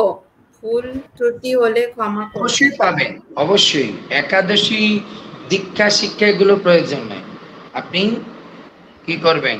ভগবানের মানে একাদশীর ফল পাবেন যদি সঠিকভাবে করেন। নেক্সট। পরবর্তী প্রশ্ন করেছেন লিপি দেবী, আপনাকে ধন্যবাদ। হরে কৃষ্ণ প্রভু, প্রণাম প্রভু। আমার ছেলের বয়স 12 বছর, ও প্রসাদ পায়, প্রভু আমার প্রশ্ন হলো, ও কি নৃসিংহদেবের কবচ দিতে পারবে? যদি ও প্রসাদ ভোজি হয় তাহলে পারবে, যদি প্রসাদ ভোজি না হয় তাহলে ওকে দেওয়া যাবে না। যদি ও প্রসাদ ভোজি হয় তাহলে আপনি ওকে দিতে পারবেন। এ না যে আবার মাঝে মধ্যে পেঁয়াজ খায়, পেঁয়াজের একটু গন্ধ ছোঁয়া খায়, তাহলে এটা করা যাবে না। পরবর্তী প্রশ্ন করেছেন দীপঙ্কর সিনহা, আপনাকে ধন্যবাদ। মহারাজ, আমার একটা ছোট্ট প্রশ্ন আপনার চরণে নিবেদন করছি। যার মৃত্যু সপ্তম দিনে তাহাকে কি করা উচিত? যার মৃত্যু সপ্তম দিনে তাকে কি করা উচিত? যার মৃত্যুর স্বপ্ন দিনে কি? সপ্তম দিনে, 7 দিনের মাথায় যার মৃত্যু হয়েছে, তার কি করা উচিত? এটা আমি প্রশ্ন বুঝলাম না। তার তো পিণ্ড দান করে 11 দিন ধরে, সপ্তম দিনে পিণ্ড দান করবেন, ভগবানের প্রসাদ রন্ধন করে দিয়ে সেটা ওনার উদ্দেশ্যে নিবেদন করবেন, করুন।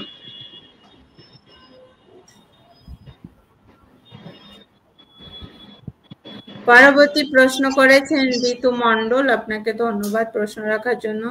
প্রভু দীক্ষা না নিয়ে, আচ্ছা এটা তো হয়ে গেছে।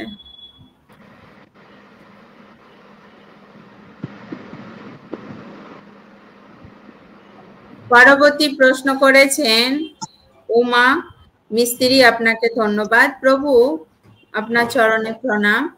প্রভু জোড়া আষাঢ় মাস বলতে কি বোঝায়?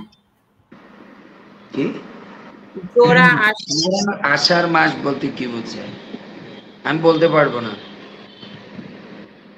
প্রথম শুনলাম যে জোড়া আষাঢ় বলেও কিছু আছে।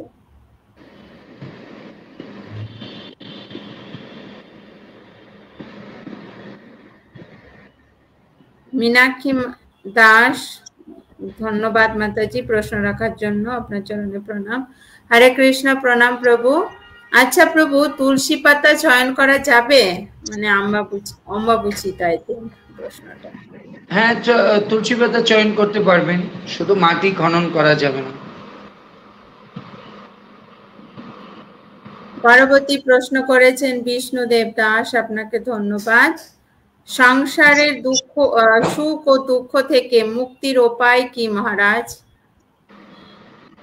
হরে কৃষ্ণ কৃষ্ণ কৃষ্ণ হরে হরে, হরে রাম রাম রাম হরে হরে। ভগবানের নাম জপ করা, শুদ্ধ ভক্তদের চরণে আশ্রয় নিয়ে তাদের আদেশ নির্দেশ অনুসারে জীবনকে পরিচালনা করা। হরি বল।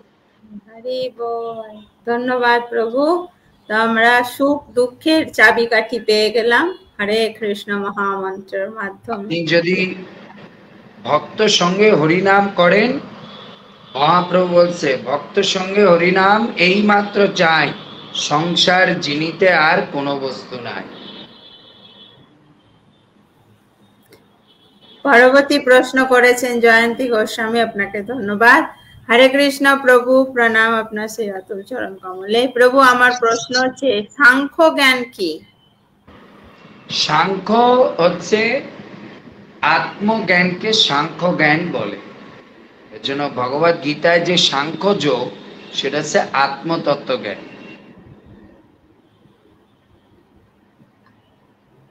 আত্মতত্ত্ব জ্ঞানকে সাংখ্য জ্ঞান বলে। পরবর্তী প্রশ্ন করেছেন সুশান্ত দাস, আপনাকে ধন্যবাদ প্রশ্ন রাখার জন্য। প্রভু প্রণাম। দীক্ষা নেওয়ার আগে গলায় তুলসীর মালা পরা যাবে কিনা একটু জানাবেন। অবশ্যই, দীক্ষা নেওয়ার আগে কেন পরা যাবে না? বরঞ্চ তুলসীর মালা যদি দীক্ষা নেওয়ার আগে না পড়ে তাহলে তার দীক্ষা হবে না। কেন কি? সে বৈদিক আচার অনুষ্ঠান করে না, তাকে কি দীক্ষা দেবে? এর জন্য দীক্ষা নেওয়ার আগে থেকেই তুলসীর মালা পরার অভ্যাস করতে হবে। ঠিক আছে, আমাদের তো বৈদিক শাস্ত্রে বলে জন্ম থেকেই তুলসী ধারণ করতে হবে। তুলসীর হার জেনা পরে সার, জমালয়ে তার বাস। নেক্সট। ধন্যবাদ প্রভু। পরবর্তী প্রশ্ন করেছেন সোমা দত্ত দাস, আপনাকে ধন্যবাদ প্রশ্ন রাখার জন্য। হরে কৃষ্ণ প্রভু, প্রণাম। প্রভু, যারা অফিসে যাবে নির্জলা কিভাবে পালন করবে কৃপা করে জানাবেন প্রভু। এখন দেখুন, আমাদের কেউ অফিসে যাবে, এখন মায়েরা তো কেউ প্রশ্ন করবে প্রভু আমার তো রান্না করতে হবে এই গরমে, কেউ বলবে প্রভু আমরা তো স্কুলে যেতে হবে, কেউ বলবে আমরা বিজনেসে যেতে হবে। তো ভগবান তো জানে না এগুলো? ভগবান তো জানে। তাহলে ভগবান জানে জীব এই জগতে আসলে কিছু কর্ম করবে, তারপরে তাহলে ভগবান এটা লেখলো কেন? তার মানে ভগবান এটাই বলছে এগুলোর মধ্যে থেকেই তোমাকে করতে হবে, তাহলেই তো এটা তপস্যা, নাহলে তো এটা তপস্যা না।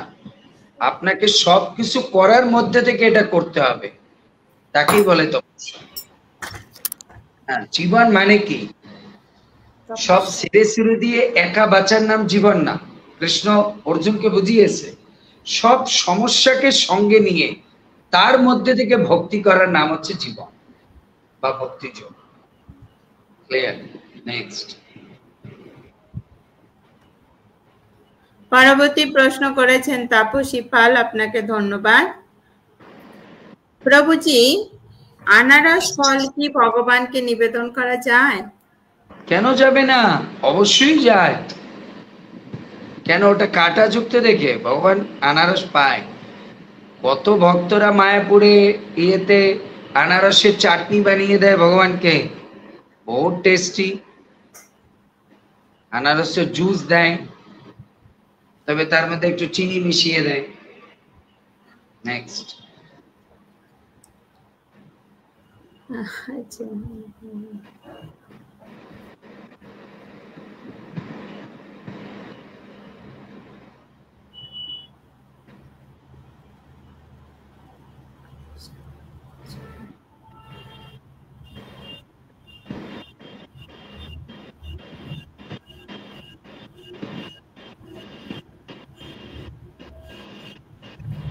পরবর্তী প্রশ্ন করেছেন অঙ্কিতা রায়, আপনাকে ধন্যবাদ। প্রভু, আমি মাছ মাংস খাই না, কিন্তু সব সময়ও একাদশীতে পরিবারের জন্য মাছ মাংস কাটতে হয় ও রান্না করতে হয়। এই ক্ষেত্রে আমার একাদশী ব্রত কি নষ্ট হয়ে যায়? হরে কৃষ্ণ, রাধে রাধে। এটা একদিকে তো নষ্ট হয়, তবে যদি এখন আপনি সংসারের চাপে পড়ে আপনাকে এটা করতে হয় তো ভগবান সেটা বিচার করবে, এটা তো আর আমি বলতে পারি না। তবে আপনি যদি মন দিয়ে এটা না করেন, জোর জবরদস্তি চাপে পড়ে করেন, তো ভগবান শাস্ত্রে, আমাদের বৈদিক শাস্ত্রে বলছে, আমাদের আপদকালীন শাস্ত্র আছে একটা, তাই আপনি একটা বিপদে আপদে পড়ে একটা পরিস্থিতির শিকার হয়ে এটা করছেন, তাই অবশ্যই এটা পূর্ণাঙ্গ পাপ রূপে ভগবান গ্রহণ করবে না, এতটুক আমার শাস্ত্র জ্ঞান থেকে বলছি। কিন্তু এটা ভগবান কোন ভাবে নিবে এটা ভগবান জানে। তবে অবশ্যই যেহেতু ভগবান বলছে যে আমি আমার ভক্তকে নমে ভক্ত প্রণশ, তা আপনাকে ভগবান এটা হয়তো পূর্ণাঙ্গ পাপ ধরবে না, ঠিক আছে? পরবর্তী প্রশ্ন করেছেন পিয়ালি ফাল্গুনি সাও, আপনাকে ধন্যবাদ। প্রভু,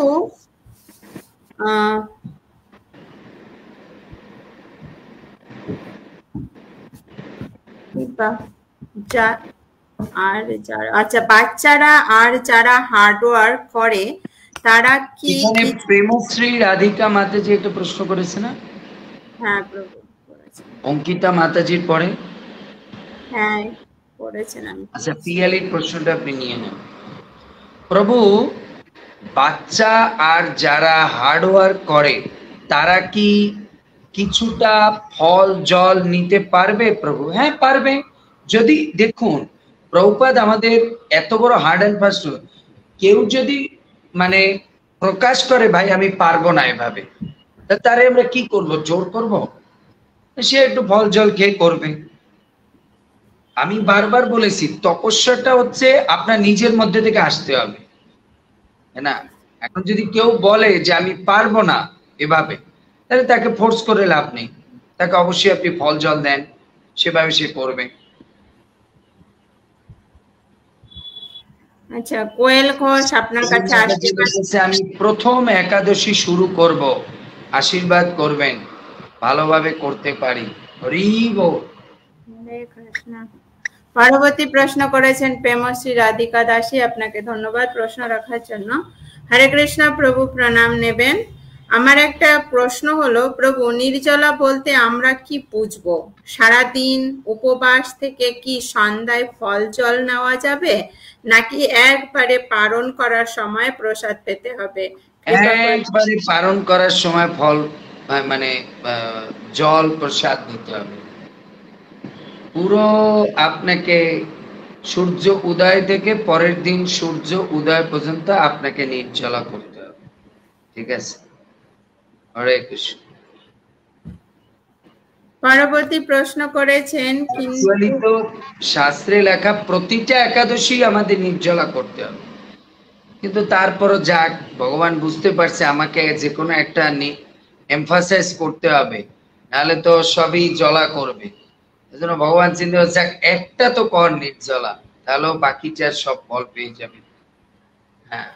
পরবর্তী প্রশ্ন করেছেন কিটু খেয়ে, আপনাকে ধন্যবাদ। হরে কৃষ্ণ প্রভু, প্রণাম প্রভু, আমি কলকাতা থেকে বলছি। আচ্ছা প্রভু, কাল থেকেই 2 দিন একাদশী। আচ্ছা প্রভু, কালকে যদি অপারেশন হয় তাতে কি কোনো অসুবিধা আছে? একাদশী তো, তাই।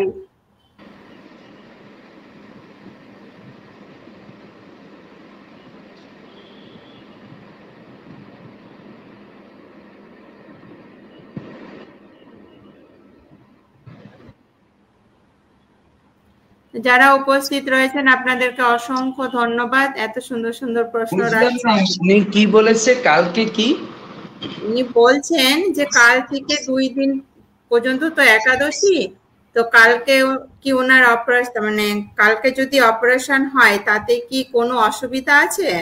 না না, একাদশী মনে রাখবেন, একাদশী দিন অনুসারে হয় না, একাদশী তিথি অনুসারে হয়।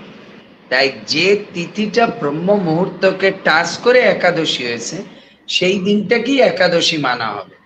এর জন্য কাল আপনার একাদশী হলে ওটা একাদশীর মধ্যে পড়বে না, ঠিক আছে?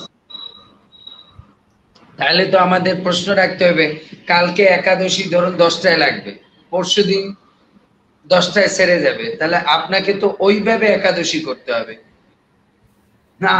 আমাদের একাদশীটা তিথি অনুসারে হয়, যে তিথিটা ব্রহ্ম মুহূর্তকে স্পর্শ করেছে সেই দিনটাকে পুরো একাদশী মানা যাবে।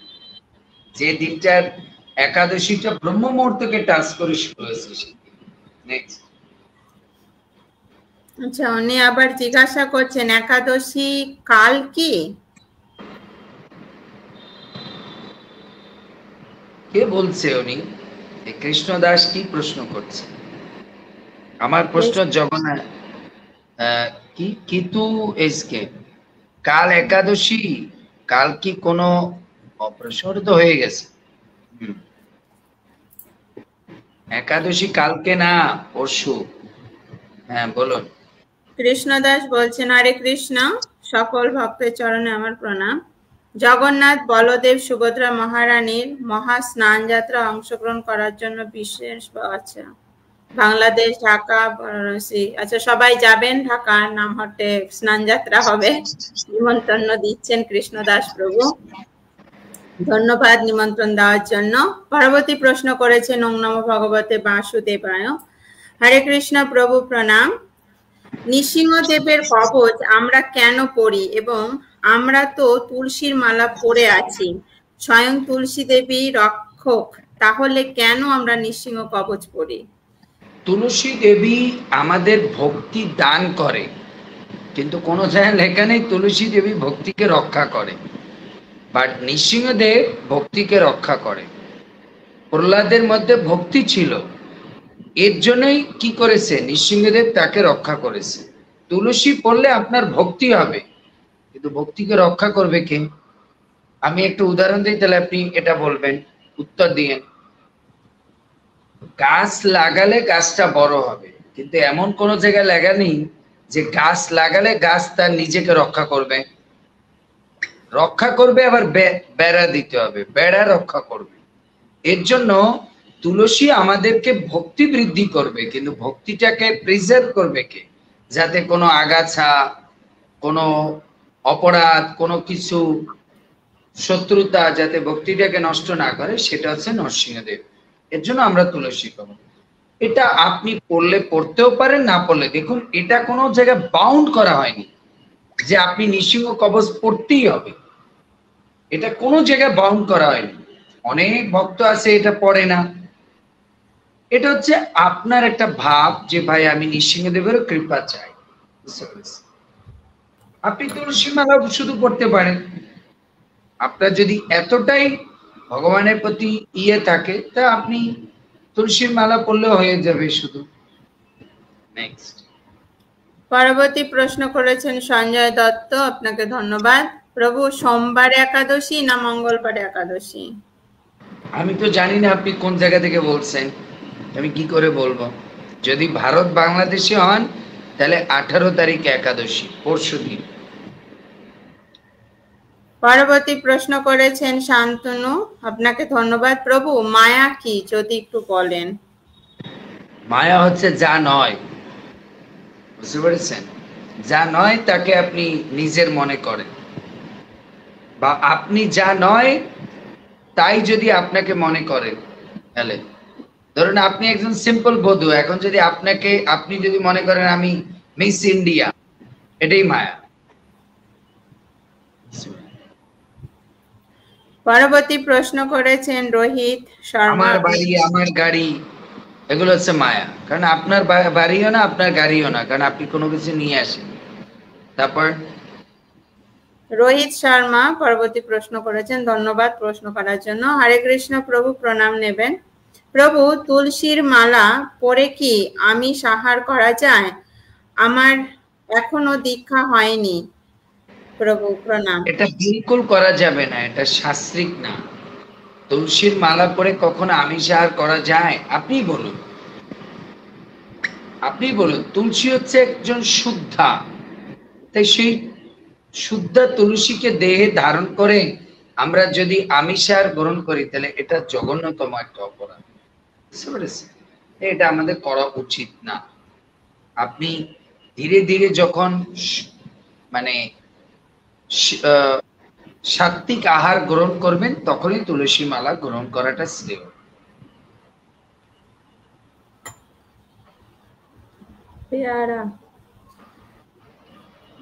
রবিতা দাস প্রশ্ন রেখেছেন, ধন্যবাদ প্রশ্ন রাখার জন্য। হরে কৃষ্ণ প্রভু, প্রণাম। একাদশীর দিন ভগবানকে পেয়ারা ফল দিতে পারবো প্রভু? প্রণাম। না, কারণ ওটা অনেক বীজ যুক্ত, তাই সাধারণত বীজ জাতীয় জিনিস একাদশীতে গ্রহণ করা যাবে না। কিন্তু কোনো ফলে যদি বীজটা আপনি ফেলে দিতে পারেন তাহলে আপনি ওটা গ্রহণ করতে পারেন। যেরকম পেঁপে, ও তো বীজ আমরা ফেলে দিই, কিন্তু একাদশীর দিন বীজ গ্রহণ করা উচিত না। পরবর্তী প্রশ্ন করেছেন জয়ন্তী রানী, আপনাকে ধন্যবাদ। আমার মতন অধবের প্রণাম আপনাদের চরণ কমলে, কৃপা করে গ্রহণ করবেন। প্রণাম মাতাজি। আমার নিবেদন এই যে আমি যে গুরুদেব থেকে দীক্ষা পেয়েছি উনি প্রভুপাদজি নয়, আমার কি করণীয়? আমিও আমিষ ভুজি, কিন্তু আমি নিরামিষ ভুজি হতে চাচ্ছি, কিন্তু সংসারের জন্য পারছি না। কিন্তু আমি প্রতিদিন 16 মালা জপ করি ও গীতা পাঠ করি, আর আমি ভগবানকে ভালোবাসতে চাই, ওনার সেবা করতে চাই, কিন্তু পারছি না। আমার মধ্যে পাপের ভার অনেক।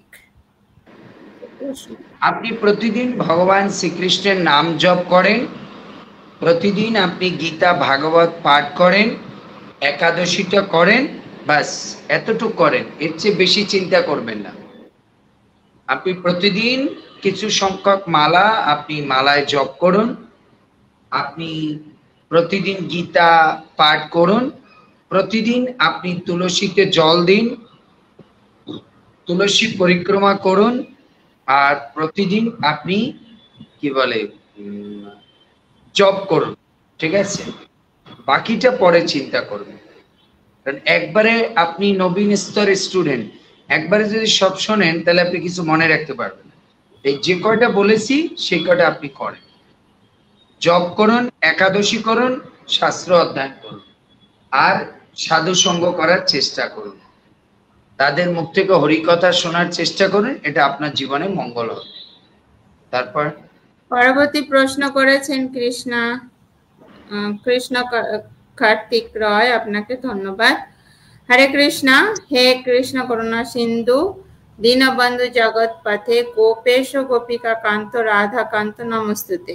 প্রভু, আমার জিজ্ঞাসা হলো, অনেক বইয়ে এই প্রণাম মন্ত্রে জগৎপতি লেখা আছে, কোনটা সঠিক হবে, জগৎপথে নাকি জগৎপতি? হে কৃষ্ণ করুণা সিন্ধু দীনবন্ধু জগৎ, হে কৃষ্ণ করুণা সিন্ধু দীনবন্ধু জগৎপতে গোপেশ, দীনবন্ধু জগৎপতি না, দীনবন্ধু জগৎপতে, বুঝতে পারছি পথে।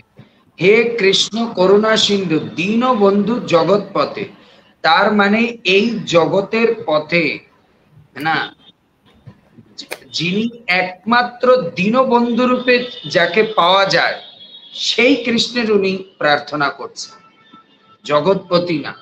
দীনবন্ধু জগৎপতি গোপেশ না, জগৎপথে।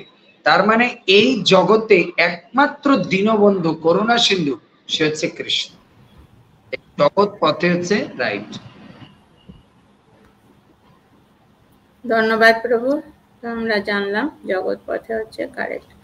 পরবর্তী প্রশ্ন করেছেন বিনা, আপনাকে ধন্যবাদ। প্রভু হরে কৃষ্ণ, আমার প্রণাম নেবেন। প্রভু, আমার একটি প্রশ্ন ছিল, শুকানো তুলসী গাছ দিয়ে কি তুলসী মালা তৈরি করে মালা ধারণ করা যাবে? আসলে আমি শুনেছি সতেজ তুলসী গাছের মালাই ধারণ করতে হয়, এটা কি সত্যি? আসলে আমি নিজে একটি তুলসীর মালা ধারণ করার জন্য তৈরি করতে চাই, তাই মনের সংশয় দূর করার জন্য প্রশ্ন। তুলসী, সতেজ তুলসী গাছের মালা কেটে কখনো বানানো যাবে না, এতে আরো আপনার মহা মহা অপরাধ হবে। তুলসী যে গাছ দেহ রেখেছে ওই গাছ দিয়েই আপনি মালা তৈরি করে পড়তে পারবেন, গোবিন্দের চরণে নিবেদন করে। কোনো মানে সতেজ তুলসী কখনো কেটে মালা বানাতে যাবেন না, তাহলে কিন্তু আপনার মস্ত বড় ক্ষতি হবে। বি কেয়ারফুল, শাস্ত্রে স্পষ্ট বলেছে। পরবর্তী প্রশ্ন করেছেন সঞ্জয়, না আপনাকে ধন্যবাদ। হরে কৃষ্ণ প্রভু, ধন্যবাদ, প্রণাম। প্রভু, আমি উড়িষ্যা কটকে থাকি। প্রভু, আপনি মহাপ্রভু জগন্নাথ দেবের রথযাত্রায় আসবেন, যদি আসেন আপনার চরণ দর্শন যদি পেতাম নিজেকে ধন্য বলে মনে করতাম। প্রভু প্রণাম। তাহলে তো ভগবান আপনাকে নরকে পাঠাবে, আপনি আমার চরণ দর্শন করার জন্য ওখানে আসবেন না, জগন্নাথ এবং তার পরম প্রিয় ভক্ত শুদ্ধ ভক্তদের চরণ দর্শন করার জন্য আপনি আসবেন, তাহলে ভগবান আপনাকে কৃপা করবেন। আমাদের মনে হয় প্রশ্ন এ পর্যন্ত শেষ, আর কোনো প্রশ্ন নেই। অসংখ্য ধন্যবাদ যারা প্রশ্ন করেছেন। আমার প্রশ্নের উত্তরে যদি কারো কোনো হৃদয়ে কষ্ট পেয়ে থাকেন আমাকে নিজ গুণে ক্ষমা করে দিবেন আপনাদের চরণে রেখে। আশা করি সবাই আগামী 18 তারিখ আপনারা একাদশী ব্রত পালন করবেন। যার যার এলাকার স্কনের পঞ্জিকা দেখে আপনি একাদশীটা পালন করবেন, বুঝতে পেরেছেন? টাইমিং দেখে পারনা করবেন এবং অবশ্যই পারনাটা নির্জলা করার চেষ্টা করবেন। কিন্তু যারা একান্ত না পারবেন তারা কি করবেন, একটু জল ফল খেয়ে নেবেন, তাই না? আর অবশ্যই 64 মালা জপ করবেন, বুঝতে পেরেছেন?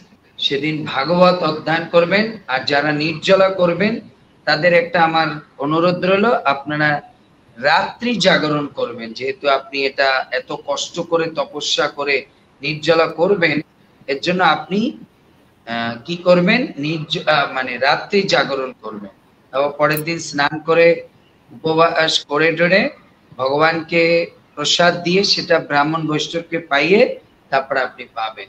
আবার আপনি না যে ব্রাহ্মণ বৈষ্ণব খুঁজতে খুঁজতে আপনার টাইম চলে যাচ্ছে, কারণ টাইম কিন্তু খুব কম, বাংলাদেশে 8টা, ভারতে 7:30 পর্যন্ত।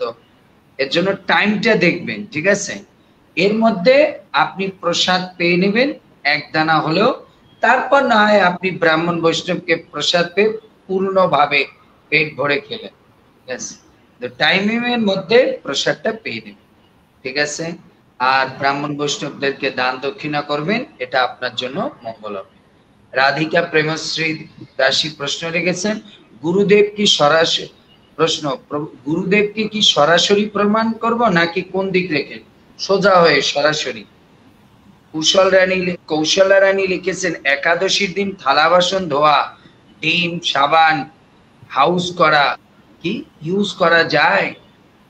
একাদশীর দিন থালা বাসন ধোয়া, ভীম সাবান ইউজ করা যায়? হ্যাঁ, প্রশ্ন করার একটাই কারণ, আপনি বলেছেন গিলটি ফিল করলে কোনো কিছু করতে নেই। আমি বাথরুমে গেলে গিলটি ফিল হয় তাই হাত ধোয়ার জন্য। যদি আপনার গিলটি ফিল হয় করবেন না, ঠিক আছে? হরে কৃষ্ণ। আজকে আমরা এই পর্যন্ত রাখি। সকলকে প্রণাম, লীলাশ্বরী মাতাজি को प्रणाम, वंशा कल्पतरु वर्ष कृपा सिंधु बेवच पतितानां पावनेभ्यो वैष्णवेभ्यो नमो नमः। অনন্ত গরি বৈষ্ণব ভক্তবৃন্দ কি জয়, শ্রীল প্রভুপাদ কি জয়। সবাই বেশি করে এই ক্লাসটা শেয়ার করবেন, তাহলে সবাই সুন্দর করে এই উপবাসটা থাকতে পারবে। সুন্দর, আপনি দুর্গাপুর মন্দিরে রাত্রি যাপন করবেন, সুন্দর। হরে কৃষ্ণ। কৃষ্ণ, অসংখ্য ধন্যবাদ প্রভু, প্রণাম আপনার চরণ কমলে, এবং যারা উপস্থিত ছিলেন প্রশ্ন করেছেন আপনাদের সকলকে অসংখ্য ধন্যবাদ। হরে কৃষ্ণ, প্রণাম। আপনাদের সব প্রশ্নের উত্তর পেয়েছেন একাদশী সম্পর্কে পাণ্ডবানিক জলে। এরপর যদি কেউ থাকে আমাদের টেলিগ্রাম গ্রুপে প্রশ্ন করবেন অথবা হোয়াটসঅ্যাপে। আর সবাই আমাদের ইউটিউব চ্যানেলে যুক্ত হন, ইউটিউব চ্যানেলটা সাবস্ক্রাইব হবেন, বেল আইকনটা টিপে রাখবেন, তাহলে আমাদের যে কোনো প্রোগ্রাম আপনার কাছে ওর নোটিফিকেশন যাবে, ঠিক আছে? হরে কৃষ্ণ, জয় শ্রী। পাণ্ডবা নির্জলা একাদশী কি জয়, সকলে করবে কি জয়। দেখি আমরা হয়তো ওই দিন একটু বেশি সময় রাত্র করে দেখি, পরিস্থিতি অনুসারে আমরা ভাগবত কথা শুনতে পারি আর বেশি, ঠিক আছে? ধন্যবাদ প্রভু। হরে বল। সুন্দর নিত্যানন্দ প্রভু কি জয়। হরে কৃষ্ণ, শিল প্রভুপাদ কি জয়। ব্রহ্মানন্দে হরি হরি বল।